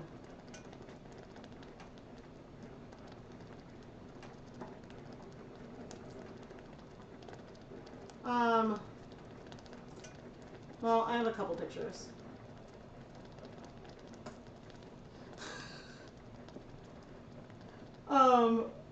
Man, I'm so sad. So we went to Salem not this last weekend, but the weekend before. Oops.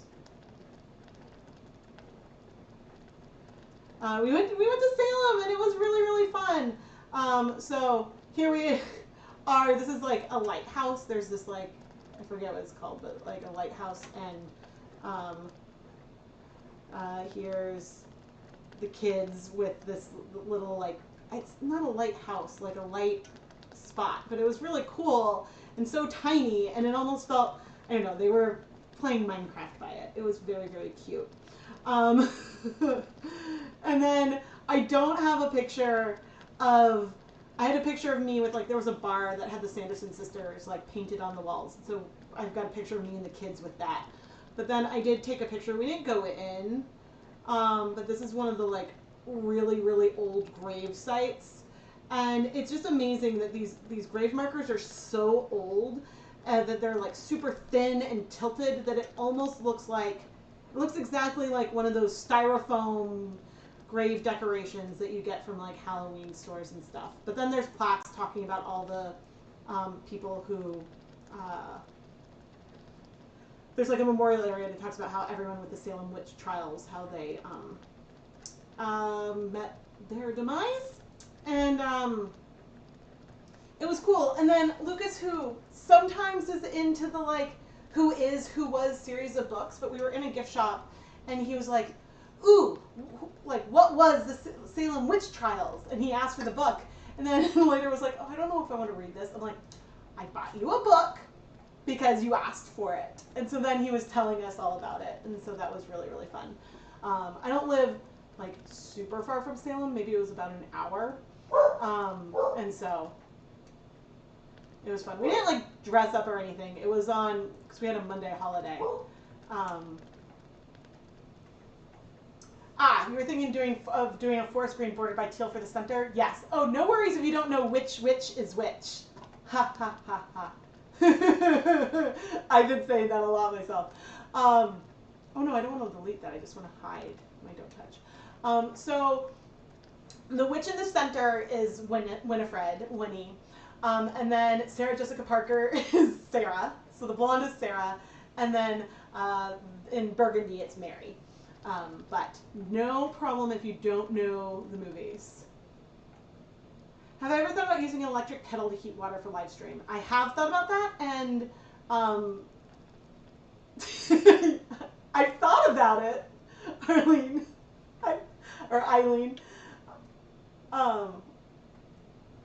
Sorry if I mispronounced your name, but yes, I've definitely thought about it. Yeah, I'm excited. I think it'll be fun. So let's see how we're doing heat-wise.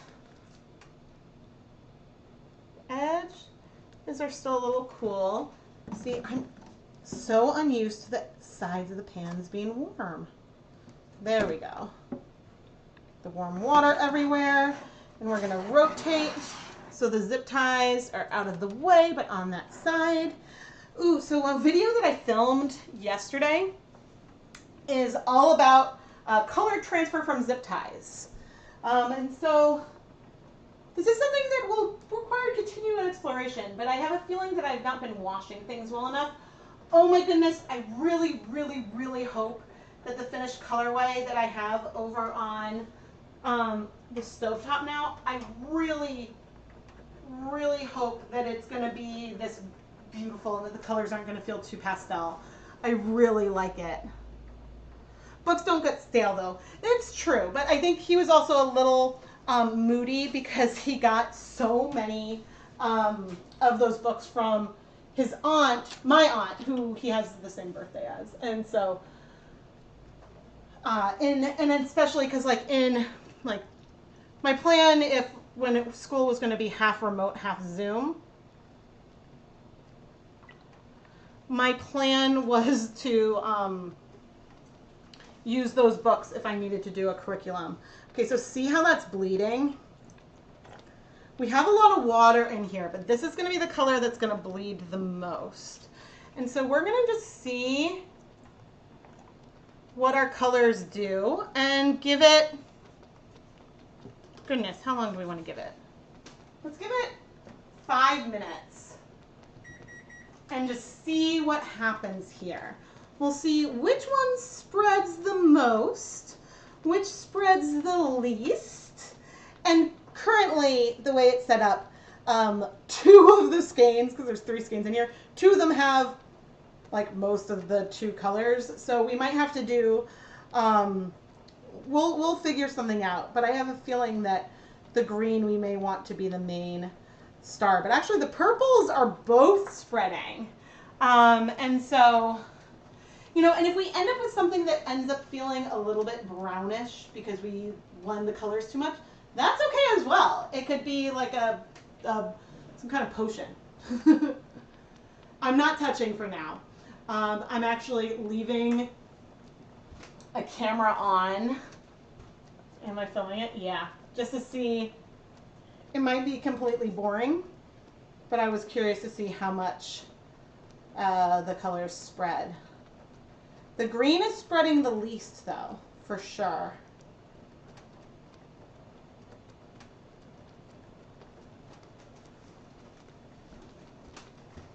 And so when we layer it, like, are we going to see stars in the end? No. The stars in the end, oops, the stars in the end won't be visible. But we have our sisters. I wonder, how can I make that go? No, I want, no, there we go. Can I? Wish that there was a way I could full screen. Can I make this bigger? There we go. I'm gonna, this is weird. I was just taking a picture. A slightly awkward one. But I was like, oh, I want a grab of that, and I should fix this. Thank you. So, and sometimes when I'm dyeing so many skeins, it's hard to decide like what to do, because you're like, ooh, I like how big and broad this is, but of course, you know, there's just not as much yarn. But I think the balance of the 3 colors is good. And so what will start happening is, after the 5 minutes are up, I will do the red a little bit all over, the purple a little bit all over, and then the green a little bit all over. And so the skeins aren't going to be perfectly matched because the placements will be random, but then we'll wait a little bit, then flip and move, and so the colors will all blend, but some will be, yeah, it'll be fun. It's very hard not to touch. But I will have to touch it for this technique and move it. So for now, we can put the don't touch on. That's why that's one of the custom ChemKnits emotes. And actually, if you are wondering all about why there's that, and oh, channel members, you should be able to get like a free monthly like super chat thing, I think. I don't know how it works, but I think there's supposedly you can have like a message that's like in a block or something if you're a channel member. But if you go to the join button down below for as little as $1 a month, you can join and become a channel member, and then you get like a custom badge next to your name that's indicative of how long like you've been a channel member, and you can use the custom ChemKnits emotes in addition to the don't touch. Wait, where are they? Oh, hey, yay! Hey, Beth and Caitlin, congratulations on being members for 6 months. Because I know you can do that, but I thought that there was a way that you can also get like a chat, but maybe it's just that. So I don't know, but yay! Let me see. Oh no, that's a mood board. Oh yeah, but I think we're close. I have not commissioned any other emotes yet.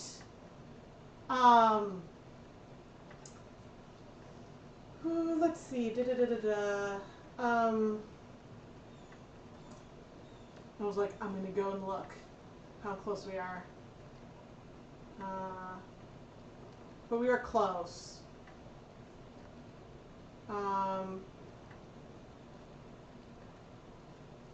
Yay, Amy! Because I think it's Amy, right? I think so. And yay, Robin! Woohoo! Thank you for being a channel member. Let me, as I was looking, okay, well, let's check on our stars. I'm going to touch now, even though it still says don't touch. Okay, that has mostly struck, actually. There's a little bit of purple left. But in 5 minutes, the colors have mostly struck. That's good. Okay, before I get back up there, I want to see how we're doing. Where do I see?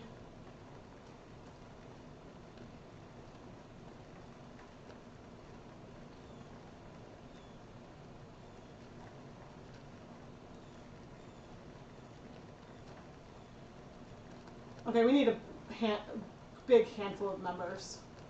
We need like 7 new members.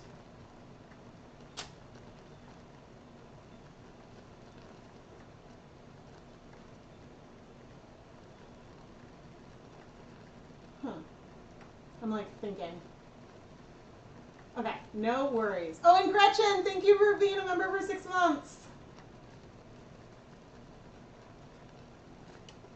Oh good, I'm glad, Amy, that I remembered how it's pronounced. I'm not always good with names and things, but sometimes I'm like, wait, I think I got a note once, and so I think I remember. Can I do tiny stars? I'm using a squeeze bottle. Not easily. I can try. I can certainly try.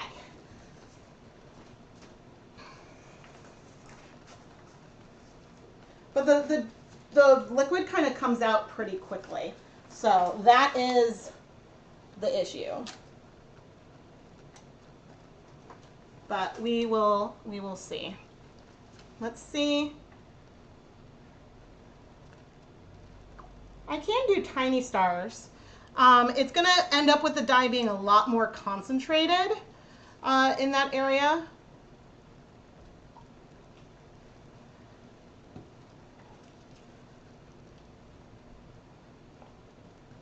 But so I think I like the idea of doing really big ones.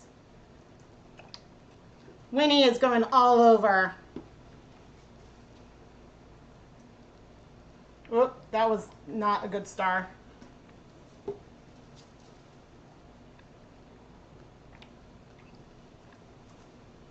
Winnie, let's give you a little more.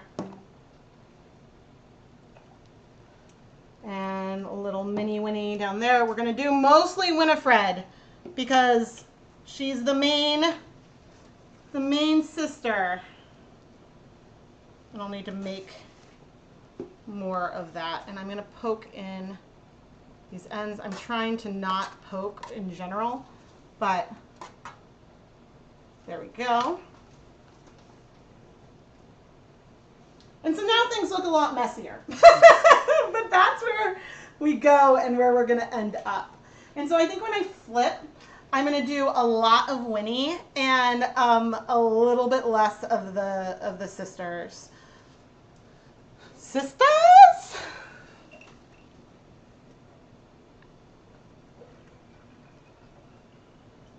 Okay, we're getting more Winnie.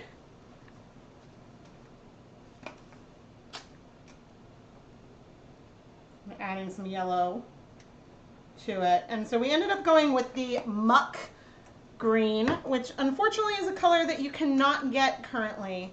But we ended up going with that because of the, like, I guess it's really the Sarah character doing the amok. Oof. But I think that that's probably the quote that pops through my head the most often. But I actually, this is really, really pretty. A touch of gold speckle for the street light could also be cool. Yeah, I think it could be fun to do, I'm going to set a timer for 5 minutes to do a lot of different colors in here.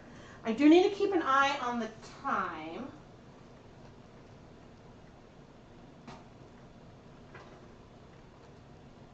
And I'm checking our other yarn where I don't have a timer going right now, but it is nice and hot. I'm not going to flip that one at all. I'll leave it to cool in the pan. Leave it to cool. Yeah, and like some blue in there. Ooh, gold and blue would be really, really cool. It's always hard to like decide, but yeah, I think I was like, ooh, because you could do so much more dimension. I think it would be so fun to do colorways for each of the individual characters. Ooh, I think that would be a blast. But yeah, when I eventually list these in the shop, they'd probably be called like sisters or something, or just witchy colorway, because I don't think that that Disney has issues with people creating like crafts and fan art kind of stuff off of their properties and stuff. And like I made a bunch of like handmade Mickey ears for when we went to Disney World, which we've had like 2 other trips canceled because of the pandemic, which has been sad. Hopefully we'll be able to do it sometime soon. But what was I saying? The sisters. Oh, but I would never be able to like sell the ears on Etsy because they don't want people to profit off of things that they have copyrights to. Although, wait, isn't the Mickey Mouse copyright running out? So that I don't know. But there's like brand things, and so yes, you do not want the Mouse House to come for you. So anything that's like inspired by a character I did not create would never have that named or tagged or mentioned in the description, but maybe in the video title is okay, so we'll see. We'll see, but I haven't, that's why, one reason why I haven't done a lot of dialogues based on like movies or music or anything yet, but maybe we will do more of that. This one just, when I was looking and started to think about witchy pictures, I was like, there's one set of witches that I really wanted to use. So, yeah, hopefully. I mean, I think that this is so pretty right now. It's not turning into a mess. And so then, like, knit up, you would see all the different colors in there. But things will, whenever I do this kind of layered colorway, at first things do feel very, very separate, and then it will be more muted and blended by the end, because that's just inevitably what happens. Can you thicken dye with sodium alginate? Great question. I'm not sure.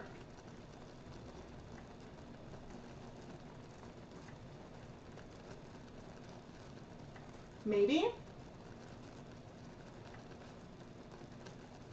Yeah, I mean, Dharma says that it can be used as a thickener for all dye types.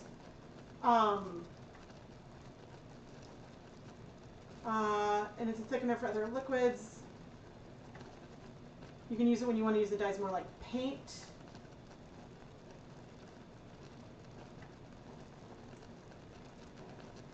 Okay, so they have one for dyeing cotton and one for silk at Dharma.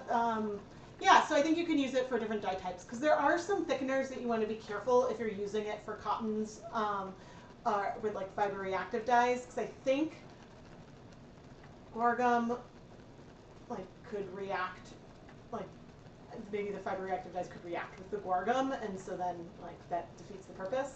But yes, yes, you definitely can use sodium alginate as a thickener. The mouse is definitely one to use the hammer on copyright stuff, yes. But there are definitely people who sell custom like handmade ears on Etsy, and I'm like, I don't know if they're like have a license or what, because a license is very expensive.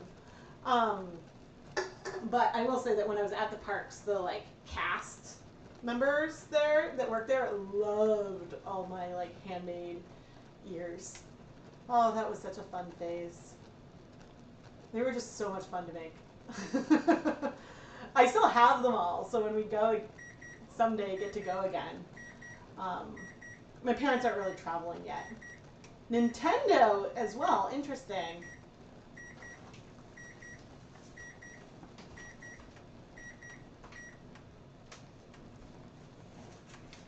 No, because there used to be an issue for gamers to like stream games. And most gaming studios realize that like, oh, having gamers stream our games means that people will want to buy the games and play the games. And so it's in their best interest to allow it. Ooh, this is so cool. So there was that for sure. But there was like, I think a big case at one point where like some studio copyright claimed like a bunch of like game streamers videos, and so that was an issue. Good. I'm really happy with how much the colors are spreading, because that means we're going to get decent coverage. We will probably do one more flip after this one, but I'm very happy to see the colors represented throughout. I did see like a meme and it was like, ooh, which way do you do a star? So I always go, oh no, that's not the color I wanted to use. I always go up, down, and then over. So I start in one of the corners.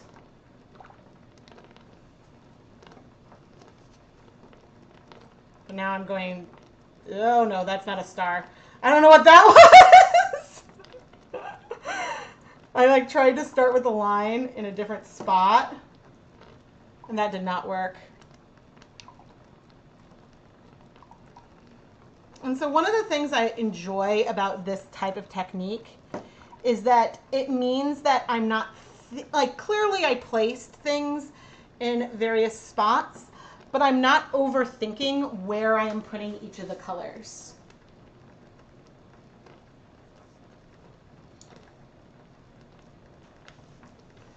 Although I do think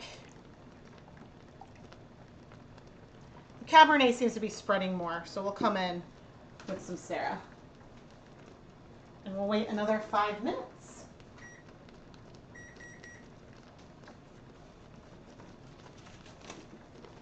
And this is one of those times when I'm going to say, man, it's too bad that this is a fingering weight sock yarn and the yarn in my other pan is a DK weight yarn.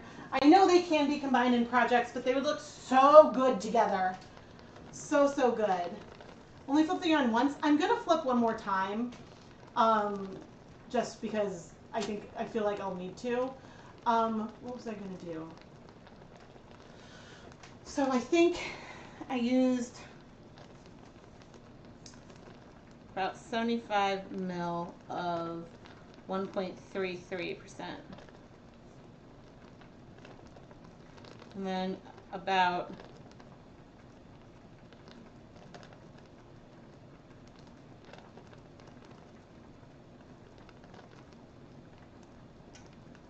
I'm writing down what I used because I love the colorway so much, and because I'm like, oh, I'm not going to measure. That'll make it harder. That would make it harder to redo. Whoop. Nope. To camera. But man, the one thing that video game streamers have that I don't have is that when you stream at your desk, then you can have like a setup that is ready to go, tripods and lights and everything ready to go. When you stream in your kitchen, it also then needs to turn back into a kitchen. And so therefore I sit on the floor and hang out with all of you on the floor. Earth, air, fire, water, spirit. Ooh, cool.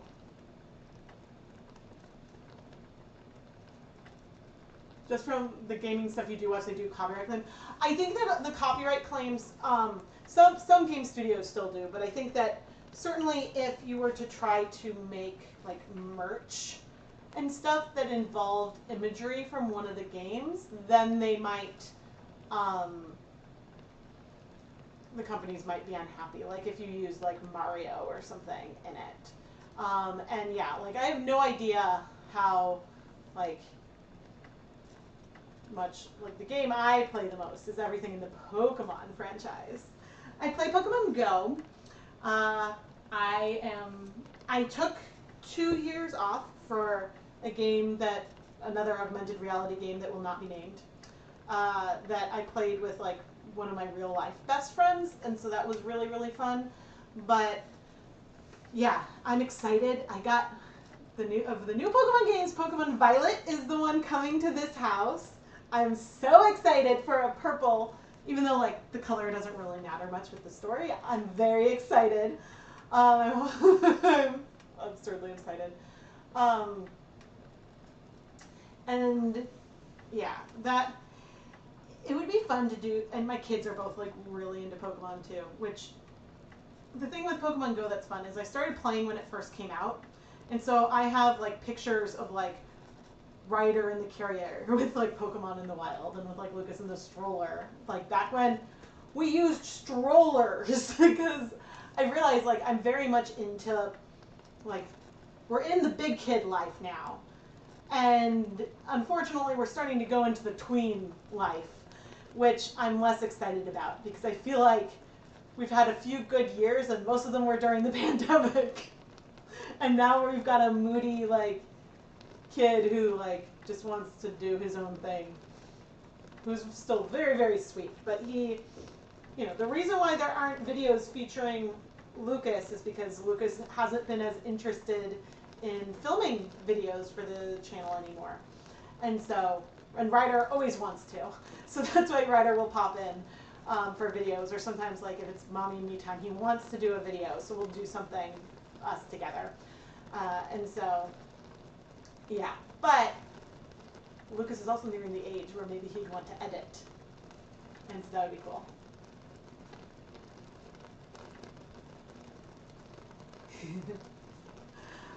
But yeah, they both were a Pokemon family. Keith is not very interested in Pokemon, except for to the extent that the kids are interested. But yeah, I don't know, because that was the one video game that was like not on a computer that I played as a kid, and so it's been fun to play as a grown up. This is really, really pretty. I mean, I know this color combination is not like that far outside my wheelhouse, but it is so, so fun.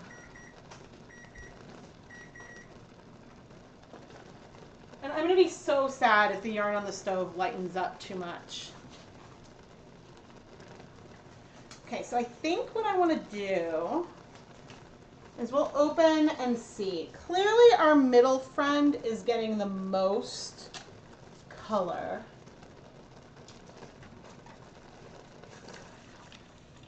Oh, this is so pretty. Whoever said maybe don't add color in the middle, you might be right, actually. Okay, but I pulled up the middle one first. So we'll see if the ones that were on the sides feel the same way, or if I feel like they need color.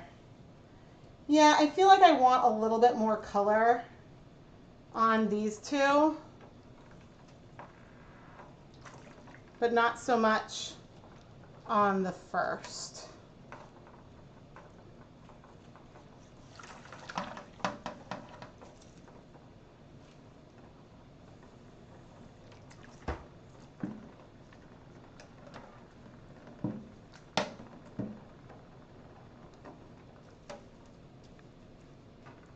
Okay, so we're keeping that one more pushed to the side. And we're gonna do a little bit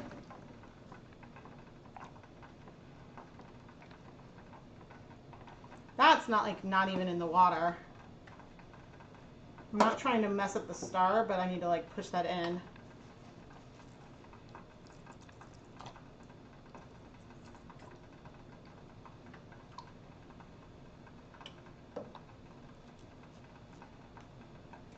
Okay. Just that last little bit of color. We still have dye.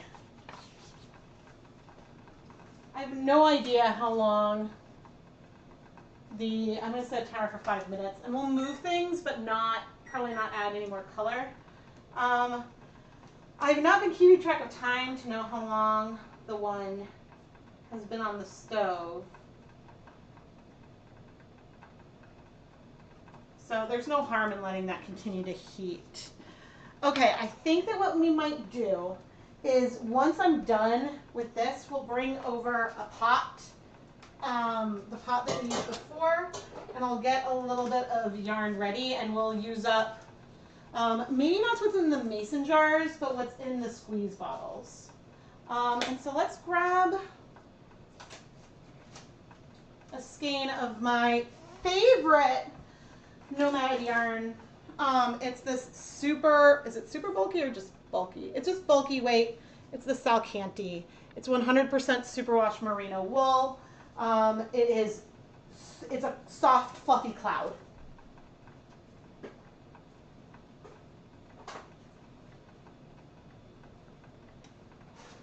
And again, this video isn't sponsored or anything. It was just, there was a coincidence when Nomad and I both picked like a dye along with the same inspiration photo. So I figured I would use Nomad yarn. And so Nomad will give a $50 gift credit if you dye your dye along yarn on one of their yarn bases and then submit it to them on Instagram. So I've linked to that post. So you could do that if you want. Okay. Oh my gosh, this is so fun. What if I was to glaze them? Ooh. Thank you so much. I'm so glad you love it. Oh, thank you. Oh, wrong camera. Or wrong like scene. It's like, I'm so big. What if I was to glaze it with blue? That would be really, really pretty.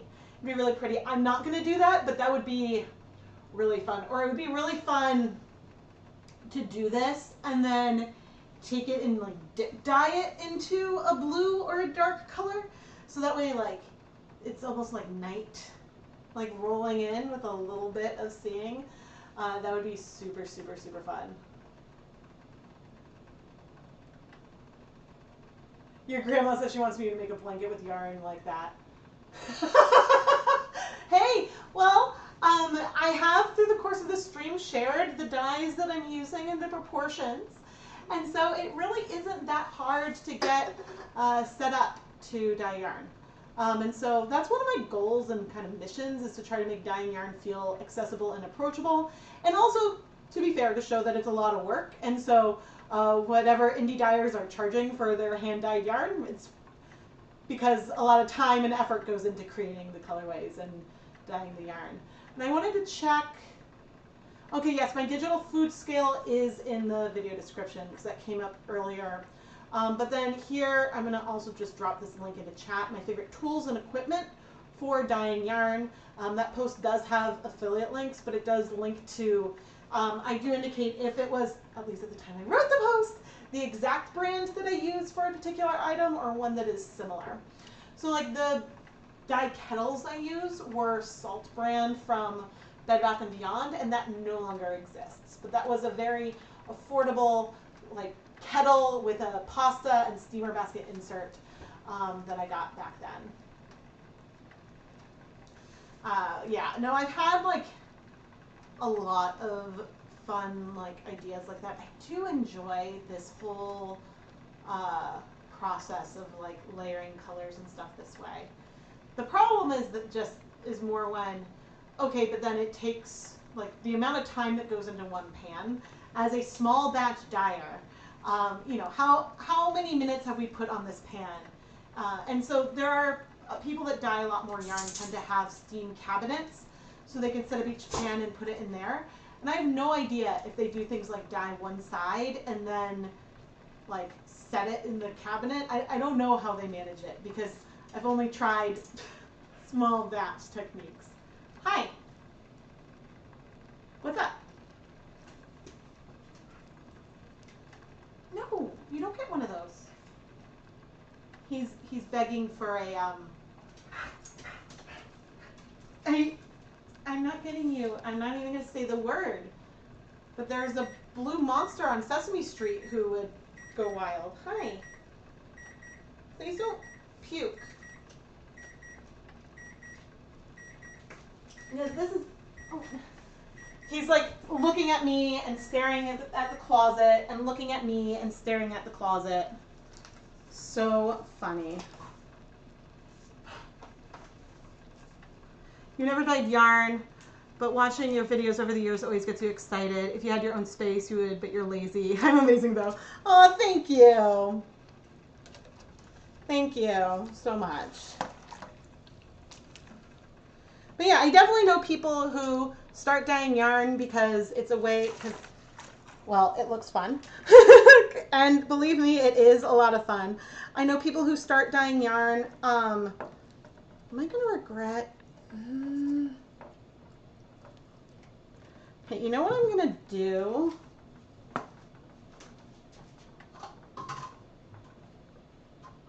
think that would be the wrong color.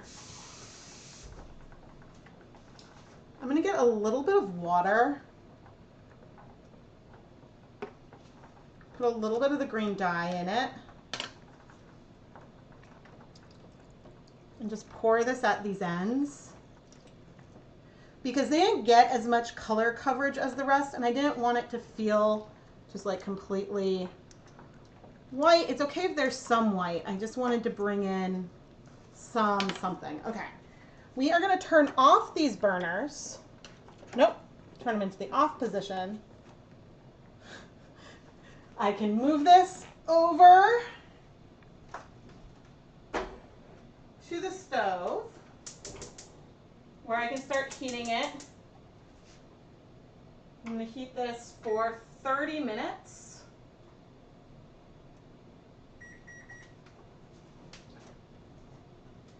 And now, in this small bucket, in the small pan, which the water is slightly warm, it is not hot, we will bring over. I would love to put it on the bigger one, but the bigger one's in the middle of the counter. And I guess I can reach. Let me see. I mean, I feel like you can see better over there. I just worry about burning myself. Neither can you see very well. Okay, here's what we'll do.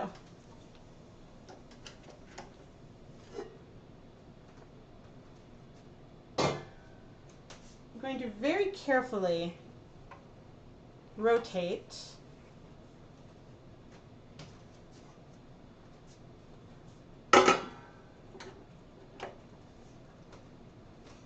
Because now the uncovered hot pad is further away, and I can move, I'll move the camera over so you can see that a bit better.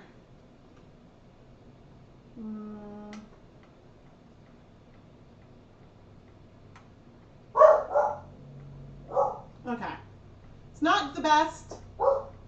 Your first hand dyeing session is happening now. Congratulations, Tara. Oh, Rosie, thank you. Yeah, it's honestly like a huge pleasure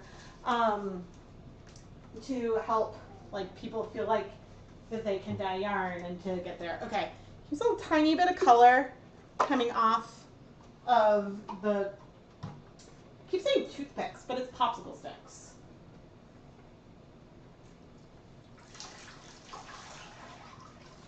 And this skein is really going to be a leave no dye behind kind of thing today. This is not as much going to be our sisterhood, our coven. This is more about let's use up the colors that we have. So what I'm going to do is take our squeeze bottles, and like there's very little green, a more reasonable amount of the purple and just a hint of the Cabernet. And I'm going to rinse those into the cups that I was using earlier.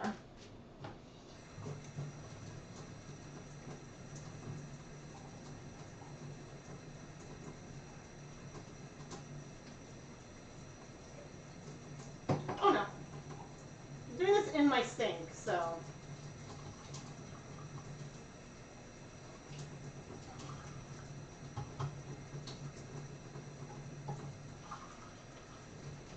Okay, we've got a tiny bit of Mary.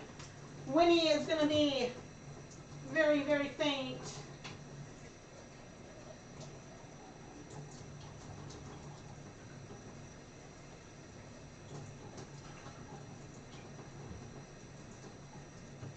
But much more present.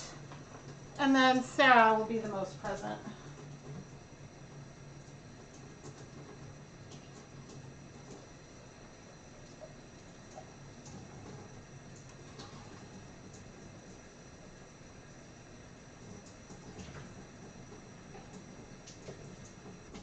So this will end up being a quite purpley kind of colorway.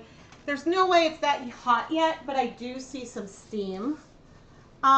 Is it different if I use a gas stove or an electric? The gas stove gives me more control over the heat. So on the gas stove, if it's too hot, I can very quickly reduce it. The electric burners are very slow to respond. So I think my dream studio, which this part isn't going to be possible, would have a gas stove and then a countertop with a removable like induction cooktop or something that I could put out or not have there. And I think instead even though for a cooking kitchen I would never want the stove on the island, for a dyeing studio I would want some kind of island with a cooktop on it. But I know that it would likely be electric. But if I had the space, then I would also explore things like catering cooktops and things like that. Time to let the other sisters shine? Yeah, a bit for sure. All right, there is our Mary. And I have no idea how much acid I had in here. And apologies for Indy. Okay, we've got Winnie over here. And the colors are going to spread and blend and really become very, very purple because we got a lot of this purple.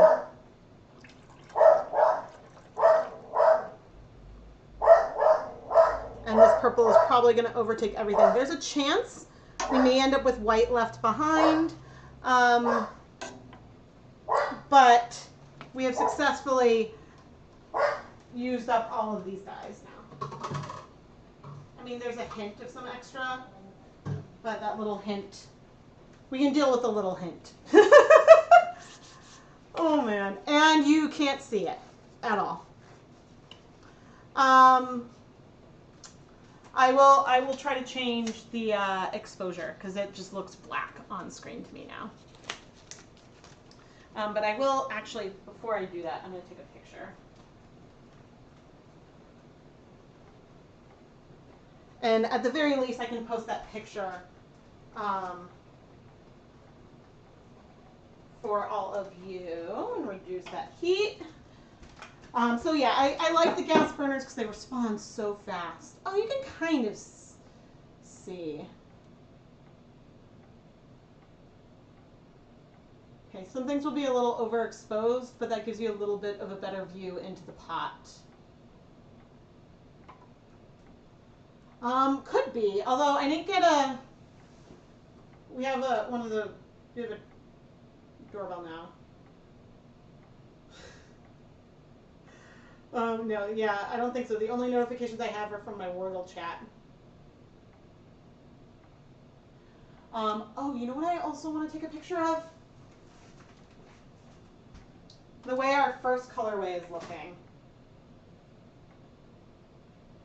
What if I turn on?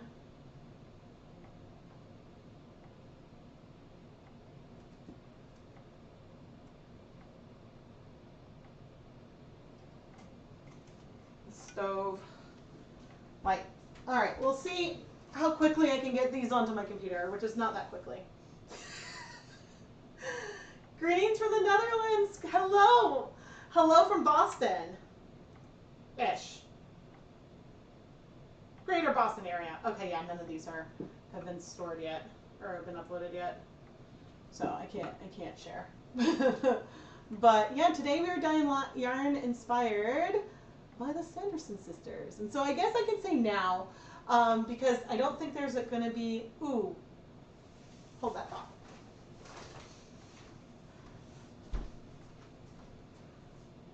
Oh, I already have a timer set for 20 minutes. I was going to say that I could, maybe I won't touch that yarn. Maybe we'll just let it be and then remove it later. And I will use anticipation restraint and not move that yarn. But we've dyed technically 4 different colorways today. 2 main colorways inspired by the Sanderson sisters, and then 2 others that we've just done. But please dye your own yarn inspired by the Sanderson sisters. Or fiber, you can dye unspun fiber, even t-shirts, all of that is welcome. And just share it on Instagram using the hashtag ChemKnitsDiealong, or reply to this photo, this inspiration photo, on the ChemKnits Facebook page. And I have a link to that post down below so you know where to post. Hi. Hi, I know. That's not how you ask for things. Hi, okay. I am getting indie bombed. Oh, right, I was trying to see if I could get the images that are a little bit better. I know, this is what you do to your father, not to me. Yeah, none of them have come up yet. And like McDonald's has those like Halloween buckets again. It's like all my childhood is coming back. Yeah, why aren't you uploading? Getting ready to back up. Yeah, please back them up.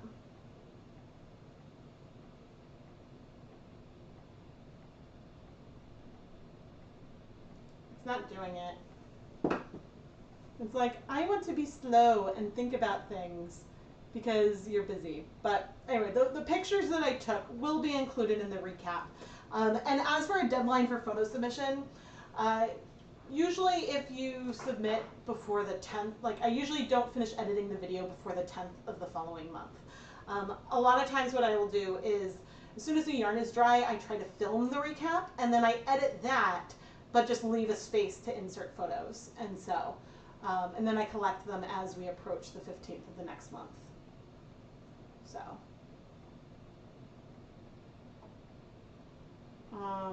There's nothing quite as disappointing as moving to a brand new house with an induction stove and finding you can no longer use your catering steam pan on the stove. Oh, right. Because it needs to, yes, that is something. I think that one thing that could be done is, some friends of ours just discovered this too. They built a new house and they go in and they're like, oh, we can't figure out which pots work on the stove. So I think you can buy like a metal plate kind of thing that you can put on the stove that is induction ready, and then you can have something that doesn't work on top of it, I think. At least that's what someone told me. So yes, that might be something you could do. Adapter plates. Yeah, so, and I suppose the positive of an adapter plate is that that's something separate that you can wash. But yeah, we'll figure it out if we ever. Problem is, like, the garage is not weatherproofed at all, and so I would like, if I'm gonna have a studio, to have it be less cobwebby, less. To be fair, I think the time there was a snake in there, it may have gone through the open garage door, but there definitely is this, like, not every year, but a couple of summers we have found a similar looking snake living in the siding of the garage, which, like, was startling at first, but, and hilarious. We do live near the woods. So, yeah, I definitely got distracted. I'm like picturing pictures. Can you please come? Nope. Nope, they're not going to happen. Oh, too bad. Too bad. What time? Okay. We're good on time, but I think I will be finishing up because I don't think, unless I vamp for 20 minutes, then we can remove the yarn that's in the pot over there. I don't think that's going to happen. But this was so much fun. It was fun picking the colors and then, yeah, using your suggestions as inspiration for how to go. I adore the way that these colorways we created turned out. I'm sorry I can't pop the photos of that up on the screen. Maybe I can kind of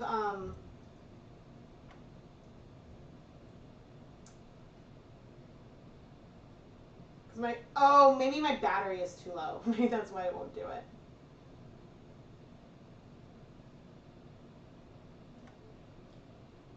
Okay, I have no idea if this is gonna work. Kind of. Okay, this is the stars one on the stove. And this is how the first one is looking. There is glare. That's not working very well. But it's looking so cool. Ooh, and the motion photos with the like steam coming up are very, very fun. So it's gonna be pretty.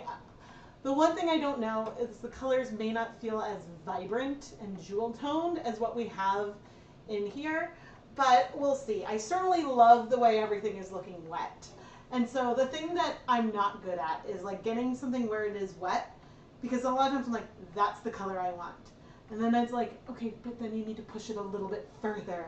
And so I'm not always good about that, about pushing past where I think is necessary. But yeah. Oh, Robin, you're not going to miss much because I'm going to head out soon. Head out soon myself. Wednesdays are short days. Yes, snakes are wonderful. I was just afraid because the kind of snake that it was a pretty big one. We don't have venomous snakes here in Massachusetts, really, but it still could like bite, you know, and so I was concerned about the dog and the kids at the time. Like, it's like, hey, if you see a snake, leave it be. Hello. I'm finishing up, but I'm trying to think if I have any notifications. Not notifications. Any announcements. I suppose please subscribe. Give the video a thumbs up, a like. This is the biggest way that you can help support the content here.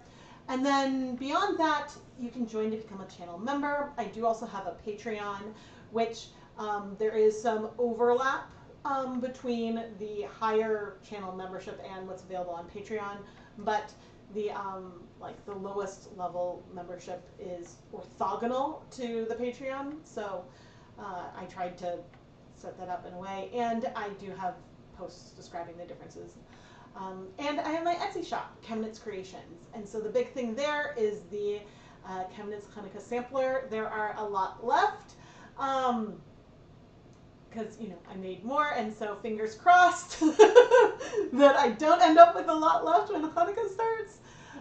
But it is just a series that is so much fun, and so I'm very excited to start editing those videos and to start shipping these out. I guess shipping these out happens before editing the videos. But yeah.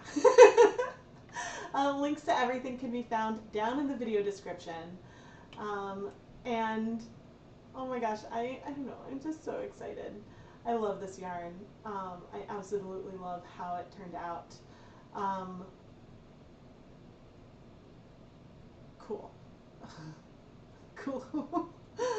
Are there any other questions? You always seem to miss my lives, but you love my tutorials and videos. Oh, thank you so much. I'm so glad you like them.